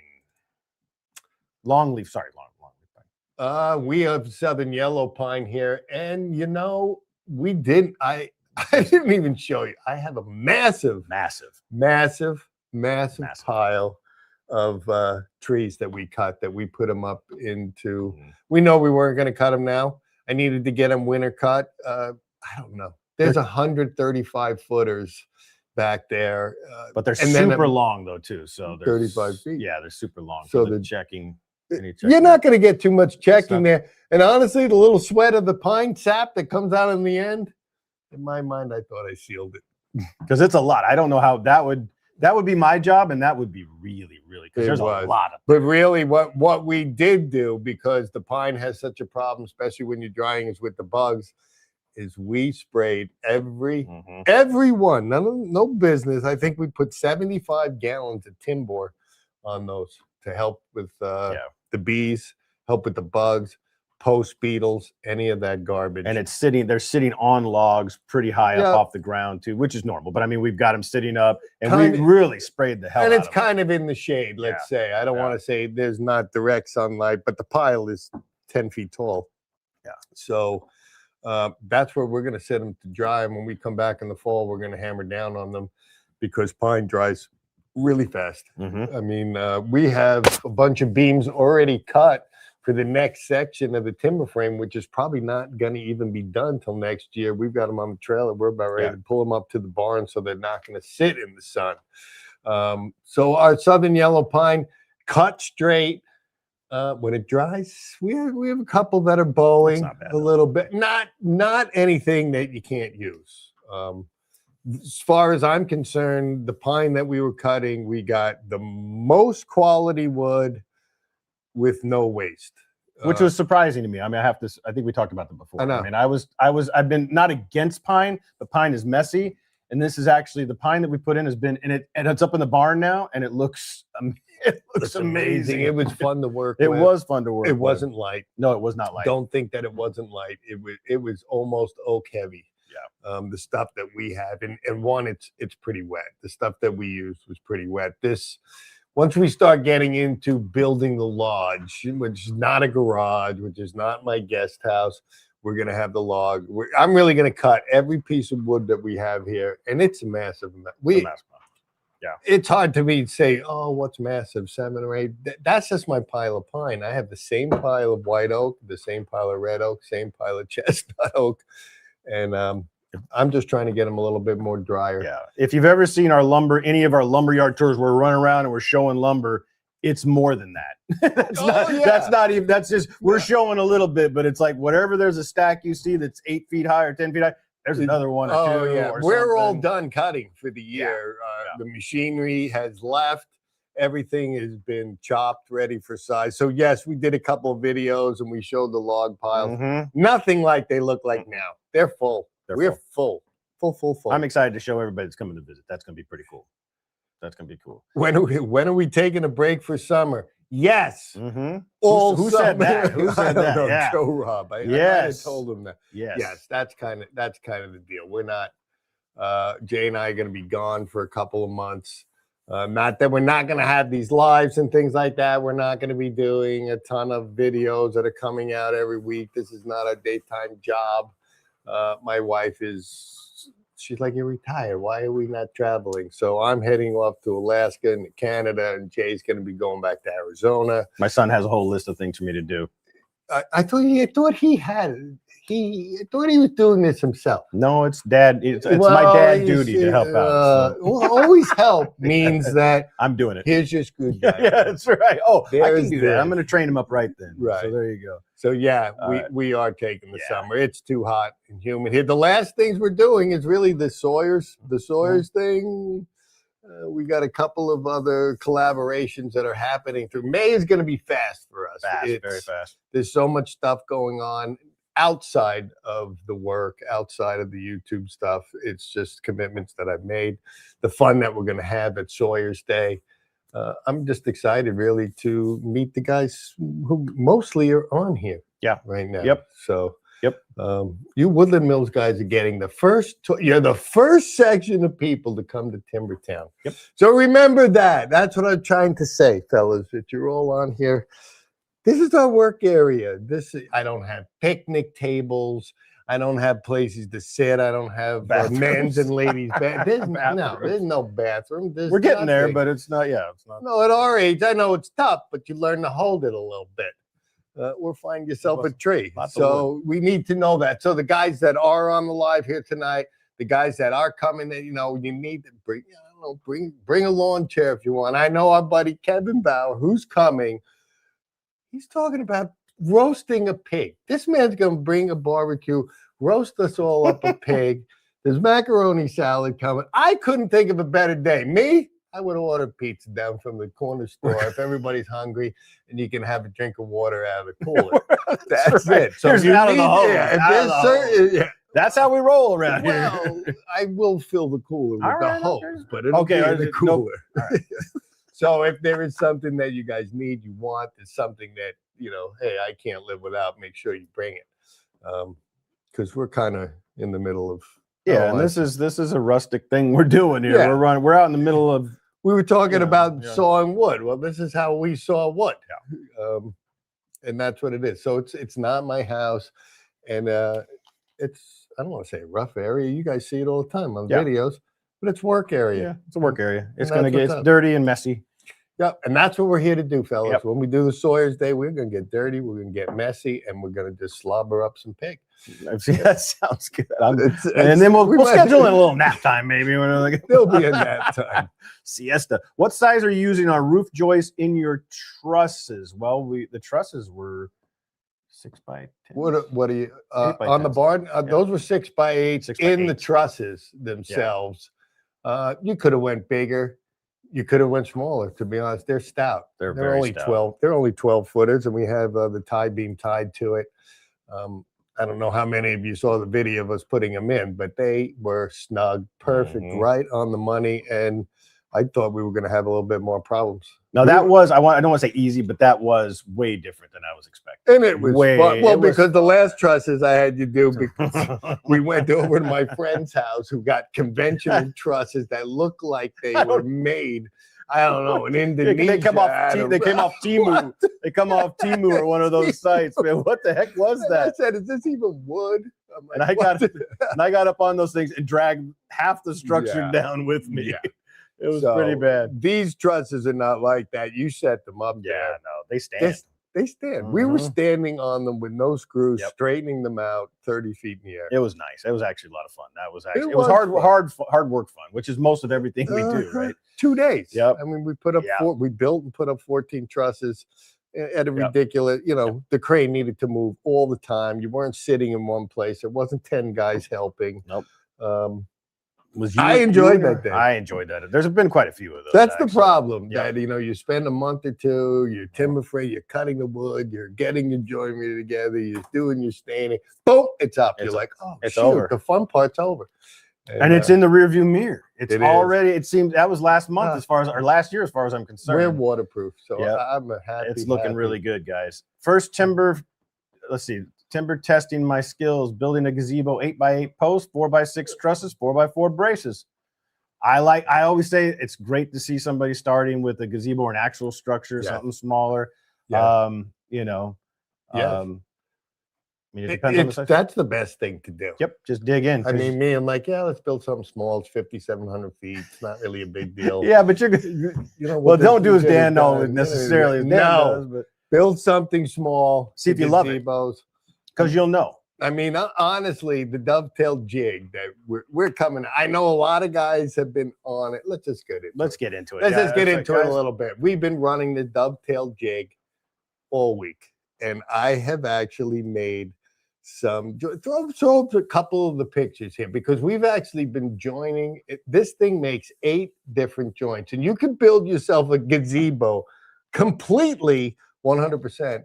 By just using this Dovetail Jig. What do you want to show, Dan? Let's dig into this thing. Let me figure out. Let me turn this off. Okay, you can just whip through some of the pictures that were going on here. So these are the jigs that I've showed you guys before. These are the new steel jigs that we have, the new design that's going through. And we really just finished shooting a complete instructional video on how to cut every one of these pieces. So show some? Let's this was crazy to me because I knew some of this was coming, but honestly, I did, because those infamous 2 and 3 o'clock in the morning messages and stuff, I knew you were working on stuff that I wouldn't even know until the day we did it. And so this actually blew my mind. This stuff blows my mind. It's not even to explain. What you're actually looking at, and these are the pieces that we made. You can actually take our dovetail jigs. We're making hips out of them. That's a hip roof. That's what happens to a lot of guys, is let's go really simple. Kind of hard to tell there, but that's what I mean. You're gonna have to watch the video. I'm gonna show you exactly how to put this together, how to make the cuts, where to lay out the joinery, and so it's not just pockets. You know, you can flip to another page. Let's just see what we got. Let's keep them. Well, there's, speaking of pockets, there's a regular. So the same jig it's a pocket jig as well. Timber framing, you're always pocketing stuff. So you're going to make perfect pockets, perfect regular dovetails right there. You can make rafter dovetails. I'm not sure if you already have it. Might not have grabbed that one. Am I missing something? Let's see. What am I missing? This is just kind of a sneak peek that's going on.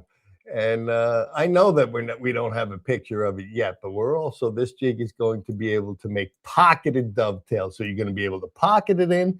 You're going to be able to dovetail it in. You can make headers. You can make tie beams. You can make roof rafters. You can make floor joists. There's nothing. Let's show this real quick, because this shows the skewed real quick. See if we worked out where we're supposed to be, Jay. Crossing my fingers, Dan. I'm crossing. So this is the hip. Looking pretty positive. I'm not gonna lie. And this is the first time. I don't know if we're flush yet, but everything here we're pretty close. Practicing. I mean, just give me a belt sander. I'll take care of that. Ah, come on now. Come on now. Really? First bit. You can't beat that. My goodness.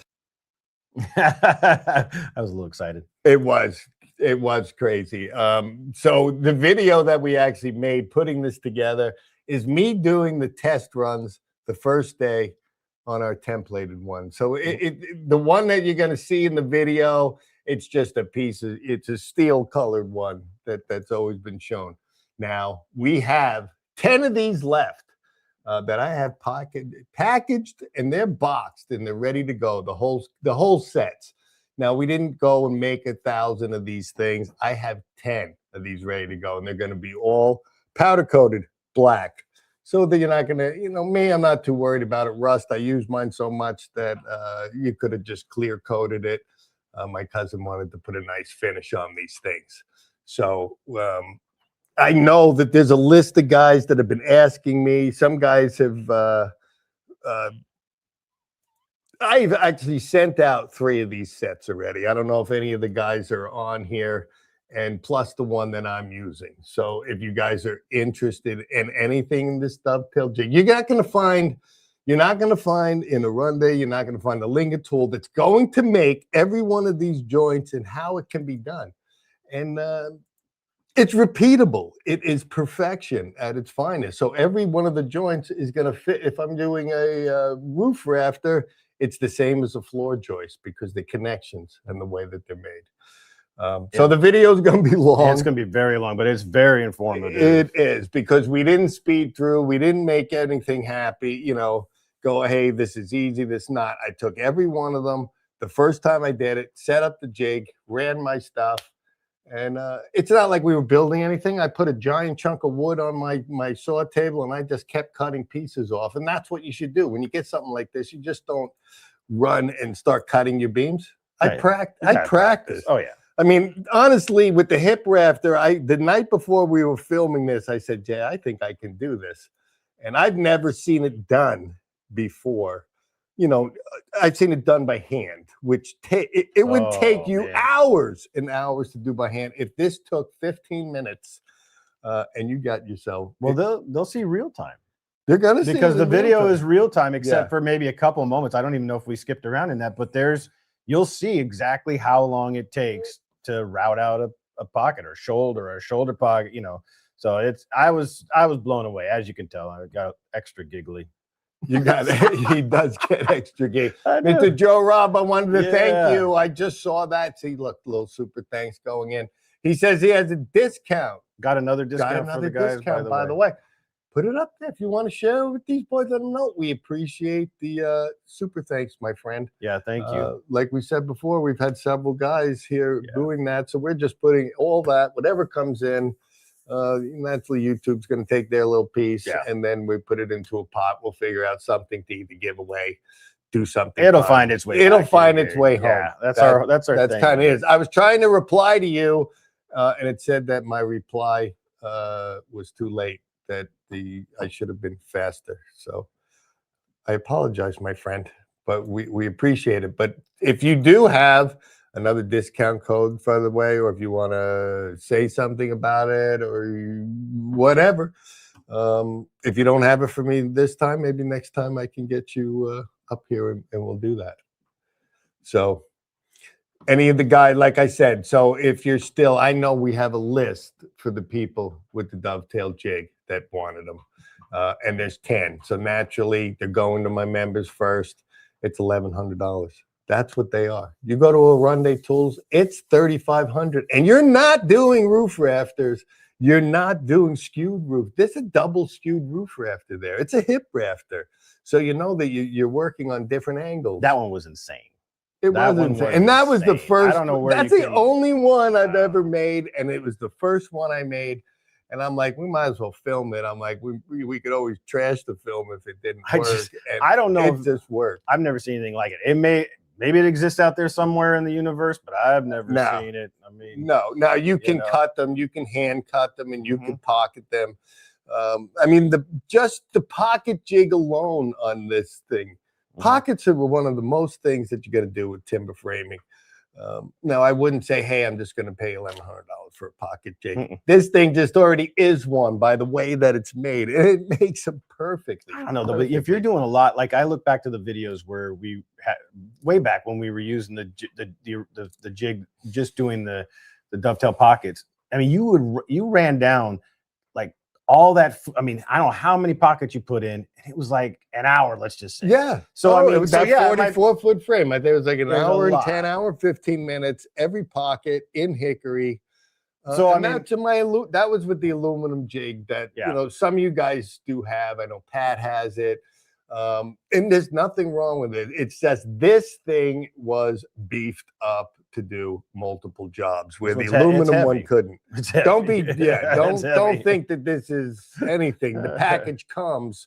It's a 56-pound package. For 2 jigs, the plate and the guide ring. If I worked out, I would use it for working out. Just using it. You know, you're like, oh, it's heavy. And I told my cousin's like, you know, this thing's pretty heavy. I'm like, one of the reasons we made it out of steel instead of aluminum is if I hit it with my router jig or if I hit it with my router bit, you're going to lose your bit. I'd rather lose a $40 bit than a $1,000 jig plate. I did sell an aluminum one to a guy that took it to Chile. He's building a timber frame in Chile, and not Chile, you know, like North Canada, Chile, you know, way down south. And he showed me a picture yesterday of the Chileans that took their router bit and cut this thing right in half. I was like, I've seen it dinged. What were they doing?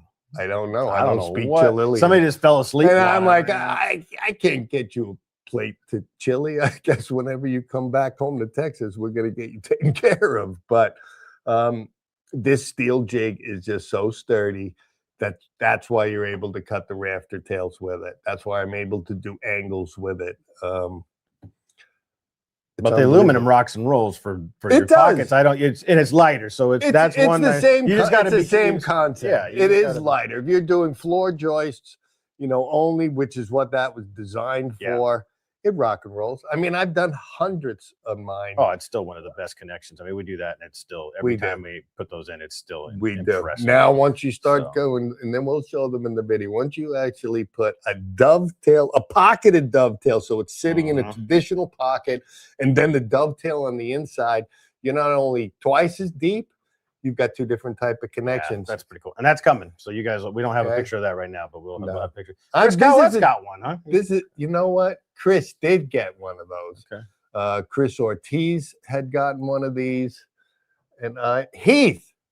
I sent one to Heath. Oh, Heath has one? Yes. So I know that these guys have been on my list. Oh, he's got a question. Heath, we'll get to your question in a second too about that. Yeah, I know that he's been on my list, and I talked to him quite a bit. He made us the podger scabbards and things like that. And we have a couple other things going on in the works, but I really didn't want to sell them until the video was out, till I beat this thing to death. Now, I mean, the only other thing I'm going to go with this is that my friend Robert. Oh, that's what. Okay, so yeah, I think Heath was asking about that. Greg, I'll come back. We'll come back to you in a second, Greg. So I'll answer that question. Pop up, Heath. Yeah, he's asking about the bit.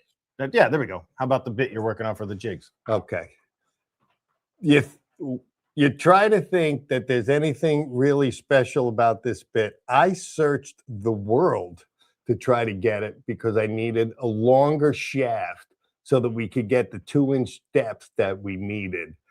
And I went to 4 or 5 custom shops. I mean, this was going to be like a $400 bit. And every once in a while, when I have a little metal question or something with thread, I'm always asking my buddy Robert. Probably more. There's some talented people on our group. I give him more work than he should have to do.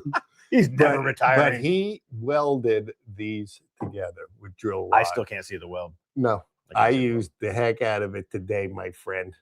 Chipping all in that thing. Because he just told me, he's like, I just finished it, and then I dropped it on the floor. Chip was a little bit on top. So in the video, that's what you're going to see. This is not 100% necessary to run this jig. It's only for one facet, if that's what you want to do. It's a luxury item, but it's a nice luxury item. It is. I'm hoping and praying that I can talk Robert into the guys that get the jigs, that want to do this. How do we get these things? Sorry, Robert. Sorry, Robert. We love you, buddy. That's all I can say, because don't give up on us. This was going to take almost 6 months to come out of a custom shop. Yeah. I think I got it delivered to my house in 2 weeks. And I think he's got a normal job. I don't think he's working on it for 2 weeks. Wow. It came out beautiful. Yeah. So, Heath, I know you've seen some stuff that we've done with this jig. You're going to like this video. And the good part about it is I made it a tutorial video all the way through, every piece of it. Seriously, tutorial. Yeah. And it's everything. You could just watch it and know exactly. I figured it out. He did. I did. Even all that compound stuff, that was blowing my mind. Yeah. He's like, oh my God, I think I see it. I did. I really did. I got excited. I'm like, hey, I actually understand this. It's math. So before you even get into getting one of these, there's another way I'm going to show you how to make a pocketed jig. It won't be quite as deep as this one, but guys, I don't think these 10 are going to last. Let me see what kind of activity we get. And I've already got my cousin working on cutting another 10. I just don't need I make these for myself. After using this, I'm super happy. I love the weight. I love the rigidity of it. I didn't have to use a lot of clamps. I didn't have to do any setup. It was flat. Well, it does allow you to add the extra functions that you put into it. Yeah. So, hey, Greg, in that, I'm assuming we're talking about your question came up during the jig thing. So if you go onto the website, 2guystimberframing.com, go onto the tools section. There's a section for jigs. Click on that, and then there's a form that I think you click on Dan's face. Is that the one we click? I don't know if that's the one we click. Is that for the jigs? Yeah. Is there actually a form for that? No, it's just contacts go to the blade. I think it just goes to you. Just the contact. Yeah. Yes, definitely. Hit me up on an email. I will.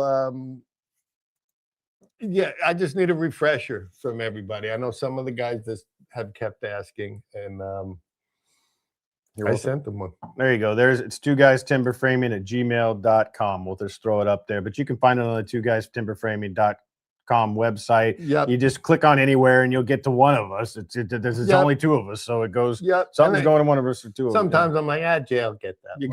And I'll be like, Dan's gonna get that, and then nobody gets it. Just do it twice. So but if you guys want one, let me know. We can wait until after the video plays. I'm going to tell you right now that after the video plays, my phone is going to blow up because I get a lot of just subscribers on a daily basis that want the dovetail jig from the dovetail jig videos I've already made, and this one is way above that. Yeah, it blew my mind. I mean, I knew what was coming, but I didn't expect it quite like that. And we worked a long time on the changes for this. That's why I kept promising in the beginning of the year. It's almost May. Yeah, it's already almost May. I said that 2 weeks. And I had to overrun the problems. I'm like, who's not going to have a router bit that's, a ½ inch bigger? Yeah, try finding one. That was a brain scramble because I remember looking. It's like, because then your shaft size, you get one. Like, oh, the length is great, but the shaft size isn't going to be big, or the depth, the width isn't enough. It's not going to hold up, and so it's like that's got to be something you could find. No, not so much. I went direct to Amana. And they were going to distribute one for me, have one that's only distributed for two guys, Tim and Fran. I'm like, listen, I need, 10, 15, 20 of these, maybe 50 if we, get enough of these jigs out there. But I didn't want to be the distributor of that. If you guys need the bit and you want the bit, I'm going to beg Robert to take care of us. And thank you, Racer X. I just realized you're right. I've got to change that. Sorry, I've just it goes to the dovetail cabin tools. That's right. No wonder everybody. I'm not part of that stuff. All right. I'm putting it on my phone right now. I'm gonna have to change that this weekend. Thank you. No wonder why Jared's selling dovetail jigs left and right, left and right, left and right. Jeez. These would go good if you guys do have the cabin dovetail jig. These jigs will go, it's going to be able to be good for your roof. It's going to be able to be good for your floor system. It's a combo unit. I mean, it really is. Now, I did say, thank you for, I like it much better when someone else tells Jay what needs doing. Oh, you don't. No, I don't really like it. I'm like, all right, how do I approach this with let me just ease in there. Let me ease in there. Should we laugh about it? Should I don't know, wrap it in a donut? Ooh, what's up? Yes. Either way, thank you for that. Yeah, thank you. That took one thing off my plate, added it to his. Yep. Makes my life much better. You do have a lot going on. Makita router. Yes, John, that is a Makita router. What is model? That's a big boy, that one. I don't know what model that is. Looking forward to seeing a hip built. It's pretty crazy. RP 1800. RP 1800. It's laying here on the floor. It's ready to go with a dovetail jig. It's been working. So can you cut the hip rafters on 17-inch? Jeff, can you cut the hip rafters on 17-inch? Are you talking about a 17-inch rafter or a 17-inch hip beam? Yes, absolutely, because the dovetail pocket is not going to be 17 inches. It is totally adjustable on how it doesn't go to 17 inches. I think the most that you can cut is a 12-inch actual tenon portion of it. I think you might be able to get to 14 if you squeeze it, but you're not going to go that deep anyway. So on that, there's no issue with the plate. You're going to be limited, and maybe not with the steel one. I didn't try to go bigger than a 12-inch rafter or floor joist. It's a pretty decent sized floor joist because it's going to be an 8x12. It's not going to be a 1x12. So that's really what we've developed this for, to be the most that you can use. But it is for bigger lumber, 6 inches wide, 6 to 8 inches wide on your joist, your purlins, things like that. As far as the pockets going on a hip, no issue at all. Any size. Thanks, Robert. He said he's not giving up on us yet. Thank goodness. Thank you. Yeah. Thank you. All right. He's not giving up on, when he's not giving up on me, that means he's not giving up on you guys. So Robert's here. So what we got to do is we need to get that last dozen podgers sold for him, because I think he just did this for you guys. I know that he has his normal job, and I always like to take things to extreme. I would have been happy that he made 25 of them, and then he's making 50, and the next day I'm making 100. That's a production line. It is. It's a lot. It is, and I totally appreciate 100's it. a lot, and I love mine. I love mine, love bro. I love them. Top tier tools, man. Top tier. Top tier. That's the only thing we're ever going to show. Even that little limo mower that I showed That thing is awesome. It's top tier. Not our normal. That's not a normal thing, but we had to on that. I've been laughing, was running so around. good. I actually spent so much time watching that thing mow my lawn. I could have mowed the lawn. That thing made me giddy. It did. Yeah. So well, yes, top tier. Same as our dovetail jigs. Same as the dovetail cabin jig. Same as the laser. I mean, we tried them all. We're not just pushing. We don't make any money from any of this. We're just helping you guys out, helping our members out who do these things. So, Pat, reach out. So yeah, everybody's saying there's a few people saying they want them. Just two guys, timberframing@gmail.com. Yes. Hit Dan up. That'll be the easiest. I'll fix that thing. Pat, yes, it's I messed up on the link on the website. It's not, and I'm going to clean that up once we get the new pictures done and get it running for everybody with the video up. I'm going to create a whole new page just for the jig. It'll be a lot more simple. This originally the site was just to kind of hold some stuff, but then people keep asking, people keep wanting stuff, so we've got to readjust the stuff. We do. We get a lot. We sell a lot of carbide blades. A lot. We get more than I need. The ladies like you are just ordering blade after blade. Yeah. So that form that we put on there was helpful. But you got to email us because honestly, that just makes our electronic list. Us talking here, me writing anything on a piece of paper, it might as well be a receipt from the store because in 12 seconds, it's gone. I don't know where it went. Yeah, and we've got, I mean, there's no excuse. I mean, we're doing this. We're here. We're putting ourselves out there. But it is, we say this all the time. It's two guys. I'm not the best at logistics, and we're doing spreadsheets and trying to send things out to people. And that's not for sympathy because I love to do it. When I get to send stuff out to people, I get really happy. That's just a known thing with me. But yeah, so all your patience is great. And I try to get back to you. You try to get back to everybody. But if we miss you, don't take it personally. Just get back to us again. Hit the straight emails. We do get flooded with stuff. We do get flooded. I'm going to go real quick because I saw boat rights come flying through here.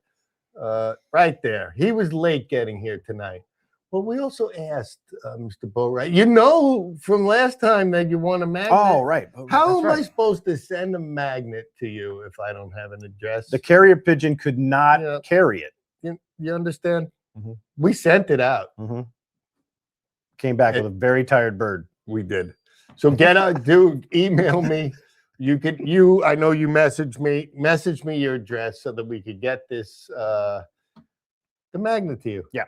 That's already 2 weeks away. I'm like, we still have magnets? Yeah, because and I'm not gonna lie, I like the magnets. I know. I like, and I only talk direction. I'm like, hey, do this, and if it doesn't get done, I forget what happened. Scotty put this up there, 374.72. Scotty, I'm assuming that's the Makita RP 1800 you're responding to. So thank you. That's really doesn't seem bad for that beast of a machine. I think I paid $320 something for mine. I've had that for a long time. He said he's sorry. We forgive you. You don't have to be sorry, man. Just send us the address. It's okay. Let him be sorry. Why not? Okay. He's your friend. You're always sorry about something. I am always sorry. I apologize all the time. I'm sorry that I apologize all the time. It's almost like the guy that cried wolf. Like, what are you so sorry for all the time? Just the state. I'm like, hey, would you like some coffee? I'm sorry. It's not quite that bad, but it is pretty bad. Just curious, which router bit did you buy and have Robert extend? That is honestly, I don't even know it's the Heffing. It was a cheap one because we're test running this stuff. I bought a bunch of, I want to say it was probably $12 router bit. There's more into the work that Robert had to do with it. I'm sure that he can do it to any of them. This is going to be one of the dovetail bits I don't want to say you're probably not going to use the most of the time. Are you going to be doing, full 2-inch pocketed dovetails all the time? You might have several here. So I wouldn't use that, which you can on your router. You could use it for any standard fit. I would use it only for what I need because this is Once I lose Robert, you know, that's why I've come up. I don't want to say I come up. I have a different way to do it with stock fruit bits that are not expensive. You know, $30-$40 for a quality bit that you're. I mean, I did this video the whole way through. I'm like, my God, I should have put a new bit on. wait till you see it. Yeah, it comes out good, It but does. the whole time I'm like, holy smokes, man! I should have been running a new bit for this video. I should have been going through like cheese, you know. And you changed it over. It's like at the end, I'm like, all right, there's my new bit. I got my new bit. But I used it in so much oak, and we used it real free. You got your $12 out of that blade, out of that router bit. That was a $40. Oh, okay. All right. You got all right. So maybe not. You got $38 out of it. Do you have a sticker that I could put on my mill? We got Mr. Joe Rob. I've got some stickers, and thank you as well. You just gave it. We do. Yeah. Well, you know I what? wasn't thinking you're going to put a giant magnet on Mr. Joe Rob's saw, but I'm the same way, and I want one from you because we got the new 136 Max, and we got some stuff coming up with that. I think some of you guys might be savvy to what's happening. I ain't saying anything. Jay doesn't know nothing about it, but Joe Rob, send me one of yours. I have a bulletin board on my 130 Max. I want my 136 Max to look the same. All my friends, all my members. I don't care. The sticker exchange. We got stickers and some magnet. Yeah. There we go. I don't know how we keep all of this stuff in line and actually do some sort of work, but I know Mr. Boatwright was supposed to get me one. All you guys that have one want to hang out and be on Two Guys Mill, send it our way. Yep, I like Please. it. I like putting them on there. So reach out, Mr. Joe Rob. What do we got? Super odd question. I like that. Starts off good. Let's see what this is. What is the acceptable margin of error for length of sawmill blades? The Ripper 37 blades I've gotten are about 3/8 inch shorter than they should be, and I can't get them on my mill. You know, we had that. Did we have that with the Rippers? No, we didn't have them on the Rippers, but we had a set of carbide blades made in the beginning. Remember how tight they were to put on? Yeah. And I was getting them. When you look at the specification for the blade of the mill that I have is 157.5. I just started getting them at 158, and then the 157.5s were on, you know, they started coming back in. So I don't know if I just got a batch, you know, this is probably a year or so ago, that first batch of 5 that I got. Remember how hard it was to get on. I know we've had some issues at times, but we've run so many blades. Yeah. Different. I say wear your belts down some. They'll slip right on, man. That's what goes on. Olive oil. But I have seen that, my friend, in different blades before not fitting so well. I do know the Woodland Mills blades are supposed to be 157.5. We never have a problem with those. They seem to be perfect. Now the Ripper 37s, I don't use a lot because we didn't really. I mean, I'm not gonna bag on it. It's right there. Yeah, I got 3 of them hanging. They're good. Right they're there. good blades. They're brand new. We didn't really have that great of luck with them. No, remember you had to work. Yeah. I like to have people. I like to be fun. People swear by them, but they do because I don't think. I don't know. They're just be honest with a Ripper 37 blade is almost the same price as getting a carbide blade. I'm spoiled now though. Two totally different animals. Yeah. See, like, you know, riding in a shopping cart or a Ferrari, and that's a fact. Most guys shy away. Cart. You're in the shopping cart. I'm in the Ferrari. Why? Oh gosh. Okay. There you go. Red Taz Dog. I'm going to go with Robert James because Robert, there you go. It was the Heffington router bit that you modified. I do remember that. I did buy another one of those as well. And we'll figure out how to, you know, the difficulty of it and what it really costs to get that bit done from you because your time is valuable. And I want to make sure that you're happy because I need to keep you around because yeah, I come up with stuff all the time. Run. And I don't run. If it's not out of wood, there's a chance I'm making a call. And I make good friends to the right people. Yeah. Well, you know where to find it too. And it always pops up. It always works out. So it does. All right, let's see. We got T. Let you know that this where I get stickers and magnets. So we do our own, you know, I don't know if you've noticed, but we actually have a store and there's stickers and magnets up there and where people can order, and those are good. And then I do have the giveaways, which I try to keep aside for exchanges, with people, and I'll just randomly send them out as well to people. Those I get through stickermule.com, and they do amazing stuff for magnets, stickers. The quality of stuff is really good. So stickermule.com, I've been using them for tons of stuff. All the magnets, like the big magnets that we're sending out, those are all Sticker Mule. The stuff online that we get is printed, on site, wherever they're printing them and making those things. They're apparently pretty good, but I just make my own set too, so we have little giveaways as well. So yep. Okay, and that's why Woodland Mills does that to us too. What's that? I don't know if it shows up there or not. He was just saying that he just set up his 130 mil max. Our channel is the reason that he went with it. Love to hear that. Great. I do love to hear that. I love to have Woodland Mills know that. And I got it honestly on the group pages. We get hammered all the time by people that have learned with us, and that's why we're doing the Sawyer's Days.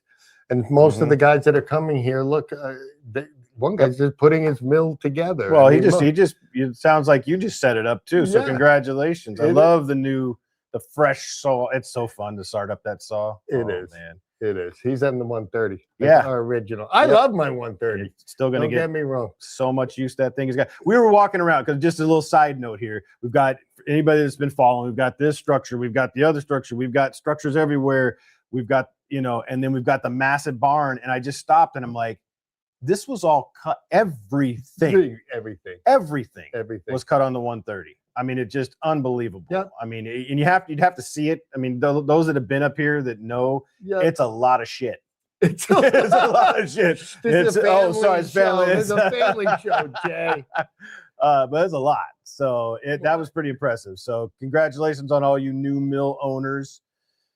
I love to see that. And that's really why we have this channel and why we've met most of you. If I was teaching pro sawyers how to do, pro sawing, how many people would follow? I mean, everybody at that stage thinks they know. I'm glad that you guys are watching. I'm glad that you learn. I'm glad that you take our advice. That's all I could say. We got people with 136. Helena Buckets got prepping for site for 136. I can't wait to really put that thing through the paces. We got a Mark Cust here. This is the first guy I ever met live at Bunyan. On my first Bunyan, when nobody noticed, we had 100 subscribers. Yep. This guy's been with me forever, and we've become good friends. Comments on everything I do, and he has the 130 max. It's a great machine, and he's got stickers and magnets, which he likes. Thank you, Mark. And magnets. There'll be more to come eventually. He promised he was going to Bunyan this year. That's what he said. All right, well, I'll have some stuff for you at Bunyan. So we'll have something. Yeah, for sure. Don't make me bring it home because you didn't show up. I got a few things planned. We're going to be kicking back. I think Woodland Mills, I'm on a 99.9% sure that they're back in our booth. And we're going to be running with Woodland Mills. We're going to be helping sell their products. We're going to run the machines. We're going to have some fun. And we're going to have some fun. Maybe some cake for Dan. Pat will be there. Pat and Sue will be there. They brought us cake. It was a cake last time, and that was pretty fun. But it was great. The Woodland Mills people were unbelievable to be right beside. I mean, that was really they cool. were great people. I know them by just. I don't say we work with Woodland Mills. Woodland Mills contacts me here and there. They take care of my saws for me. I love the community. That's why we're here. Hey, Ken. All right, Dan, I'm glad you found us too, brother. You guys just got a mill. Just cut your second log today. All right, that's fun. Happy milling. It's milling time. It's milling time. It is milling time, and that's what everybody needs. That's what we need to get for everybody. It's milling time. Maybe you don't have to stab your mill with just two guys timber framing, but we'll get. It's a milling time. I guess we'll. I like that it's milling time stuff. I do too. When will you run out? You can't even. This is fun. When will you run out of trees on your property? It doesn't even look like. Nah. It doesn't even look like any. I mean, there's spots, but you'd have to find the spots. Yeah. I'm gonna be dead, friend. There'll be trees. I don't want to kill every tree. I hand pick my trees. I pick my areas that we're gonna cut. Yeah. All the pine I'm getting off my neighbors, so I just hammer down everything on his property. But There's very few. Mine, clear, I'm picky. Yeah, well, there's very few. He wanted some big trails, so we gave him some big trails. But it's kind of like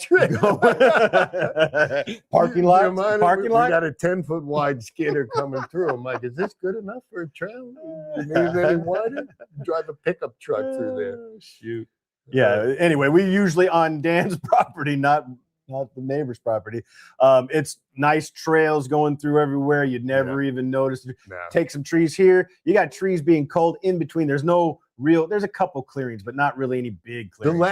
The one we did an oak clearing. And let's just say it wasn't on the lakeside part of my property. It was kind of like right in front of the gate going into the neighborhood. So we decided to clean that. And it's a mess down there. I'm not gonna lie. I don't even go down there because one, now it's too hot. But in the fall, I'm gonna go down there, clean up there, get off. There's still a lot of good slab wood down there. All I did was strip my big trees and get them up to my yard. Yeah, and I have had people, it's, I don't know, some people, they wonder about taking wood and culling the wood down, and I'm like, there's more trees falling down naturally around here than we've ever taken down. You could build a building with the trees if they weren't rotted. I mean, you definitely could. And we have a lot of trees like that. Still red oak that we talked about 2 years ago in a video is still there because it's the way it's laying. It's off the ground. I just think it's in nature's drying process. Yes, I call it. And when I need it, I know it's there. It's aged. But if I don't lose 50, and I don't count because I can't walk. I don't walk every inch of this big piece of property. There's enough down trees that is good wood. They're not so much the big trees here don't fall over because they're rotten. It's like the root structure here. There's no tap root. They just we get a windstorm, another tree hits another tree. Like a healthy one that just came down near the barn. Yeah, that's just a root thing. That's not the tree is perfectly healthy. It's beautiful. And then I got dead standards where we've done. We needed that one, and I leave those dead standing ones because it's drying. And why cut it down to put it in the pile to dry when I call it an emergency tree. And I use my emergency trees all the time. We're in a project, and when I'm first logging, I don't know how many trees we're getting, and that's why I left everything 34 feet because I don't even know what sizes I need. Dead standing oaks are the best. There's Bigger Me is saying there's a forestry credits. That's funny because I think that all the property next door is all forestry replant stuff, and it's dense. Yeah, isn't that replant? It was a replant. It was done by the company that owns the plywood plant 30 years ago. Gotcha. The property got sold off to a developer who went belly up. I found out about it, and I got my friend to buy it. Because he was wanting property. Now him and I own this 300 acres of this whole entire hill up here, and I couldn't be more happy. But it is. He's got 154 acres of 30-year-old pine trees. That's what I've been cutting, and he's happy to give them to me. I'm happy to take them because I have no pine, and now that we like using pine. That was a turnabout I didn't see. I keep saying I did not see that coming. I said a fella buncher in there who was taking 30 trees down every hour. We should do a video one time of the stack down there too. It's just crazy. We'll do something because it's something. Agape. You know who that is? No. That's Russell Wilson. Oh, Russell, that's right. I haven't seen it for a long time. That's our first member. That's right. What I'm saying. It has been a long time. Now I understand why, buddy. Hope everything is going good for you. I have seen a couple of your videos where you're just taking down some trees and stuff, but I'm super, super glad. I know who you are because you sent me all of your, what do you have? He wanted to do logos. I don't know if you wanted me to choose, but he sent me 30 logos. I was like, they look good. I didn't want to pick through all of those. I'm afraid it wasn't the one you wanted. Give me 2 and I'll give you a thumbs up. But it's good to see you, Russell. Good to see you, Russell. Really glad I didn't catch that was Russell. Oh, if I look real close at the picture, you can. Little tiny picture. I still can't tell it's Russell. All right. Can be 84 acres here in Connecticut. And some year back, the gypsy moth cat killed hundreds of trees and property. Yep. and then went after the oak. That's yeah, that's horrible. That's always an issue. We don't really have those type of caterpillars here. No. We have other things that do mess with the trees, but I don't have any weird bark beetle. I mean, out west we had bark beetle just mow. I had 7 trees on my 100 acres in Arizona, and I think 6 of them died for the bark beetle. So basically field, but that's a shame. Yeah, that is. Connecticut probably doesn't let you use the proper poison and burn those things out of the tree because the tree can last the burning, but it can't last having no leaves. And that's what those caterpillars do. So sorry to hear that, Ken. Do you create your own plans for buildings or get them from someone else? We are creators. Mm-hmm. That's all I can go is we're the ones creative driving these. Do we use some elements from other things? Of course. Yep. But no, done here. We've been designing for years. In-house. So. All right. Let's see. Forestry credits. It is a, you know, I don't know if they're doing that here now, but I do know the friend of mine that did come cut those trees down, he did it where the government is going to come in and plant the trees for you. I don't think it's like that here anymore. But it was at one time. There we go. I think we're kind of winding down. I think the questions have kind of slowed down. So did everybody got what we got? If you want anything part of this Dovetail Jig stuff, or you want to be on the line, want to find out more information, make sure that you hit us up on our email so that we can put a new list together of what's happening. I still do have the old list, and I call the guys that are here. And like I said, I got 10. That's what I got. More will be coming, but they take a little bit of time because they're kind of production made in rows of 10. And again, it's not it is his full-time job, but it's not a full-time job for him to make dovetail jigs at the price that we can get them to you for. So get with us on that. Our Sawyers that are coming here on the 23rd. It's the 23rd of May. And you know what? My birthday's the 22nd. So bring cake. No, I'm just kidding. We're bringing, they're going to be a pig. Oh, that's right. I was got a pig, and that's all we need. So, yeah, guys, it's going to be a good birthday to me. I want to have a bunch of fun with you guys. Hopefully, we can teach you some stuff, ask some questions. Everybody gets along. We're all from around here, so you guys are going to get to meet the other members. Maybe you'll become friends with them. Maybe you guys will want to saw wood together, because it's always fun sawing with your buddy. I mean, that's how I feel about it. I get the saw. Scotty's bringing dessert. I was just kidding, Scotty. No, we're not. No, feel free to bring. Scotty, that's fine. I do like dessert. Yeah. That's all good. We do make sure, like I said, I don't know if you did miss it. You guys can bring. Yeah, this is a work zone. Yep, work zone. Bring a chair if you need if you can't stand all day or this and that, bring yourself a lawn chair, because I'm only going to give you a log to sit on. Good night, Hell in a Bucket. Thanks for stopping by. Sorry, Dan. No problem. We'll see you, Hell in a Bucket. Freeman Coyote, thanks for listening in. The 22nd of May, yes, is my birthday. Right. The 23rd, we're going to celebrate it, though, at the Sawyer's Day. That's right. There's going to be some special surprises, I'm sure. Oh, yeah. You.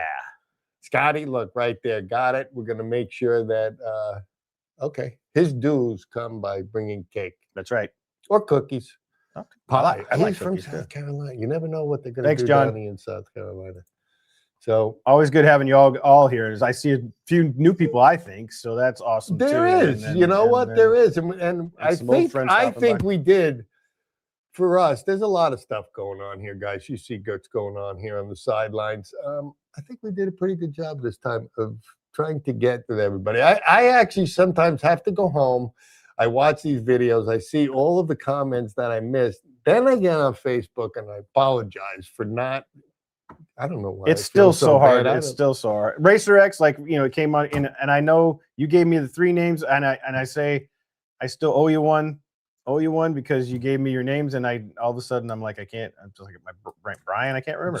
See, I do the same thing. It's you spoke to him, so it kind of that's what breaks. That I don't want to say breaks. It makes the connection. It does, because we just started getting Jay answering emails and stuff like that. Prior to that, everything that you see, every post, every comment, everything that you see on YouTube, comes from me.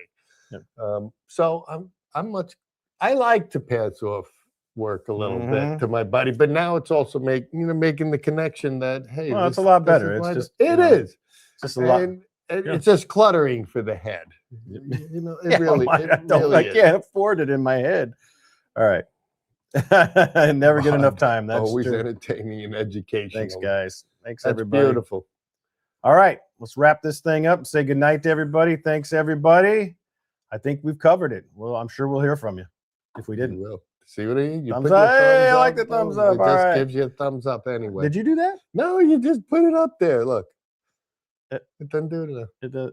Hey, all right, there it goes. Good night, everybody. On my side. Good night. Thanks, guys. We'll see you.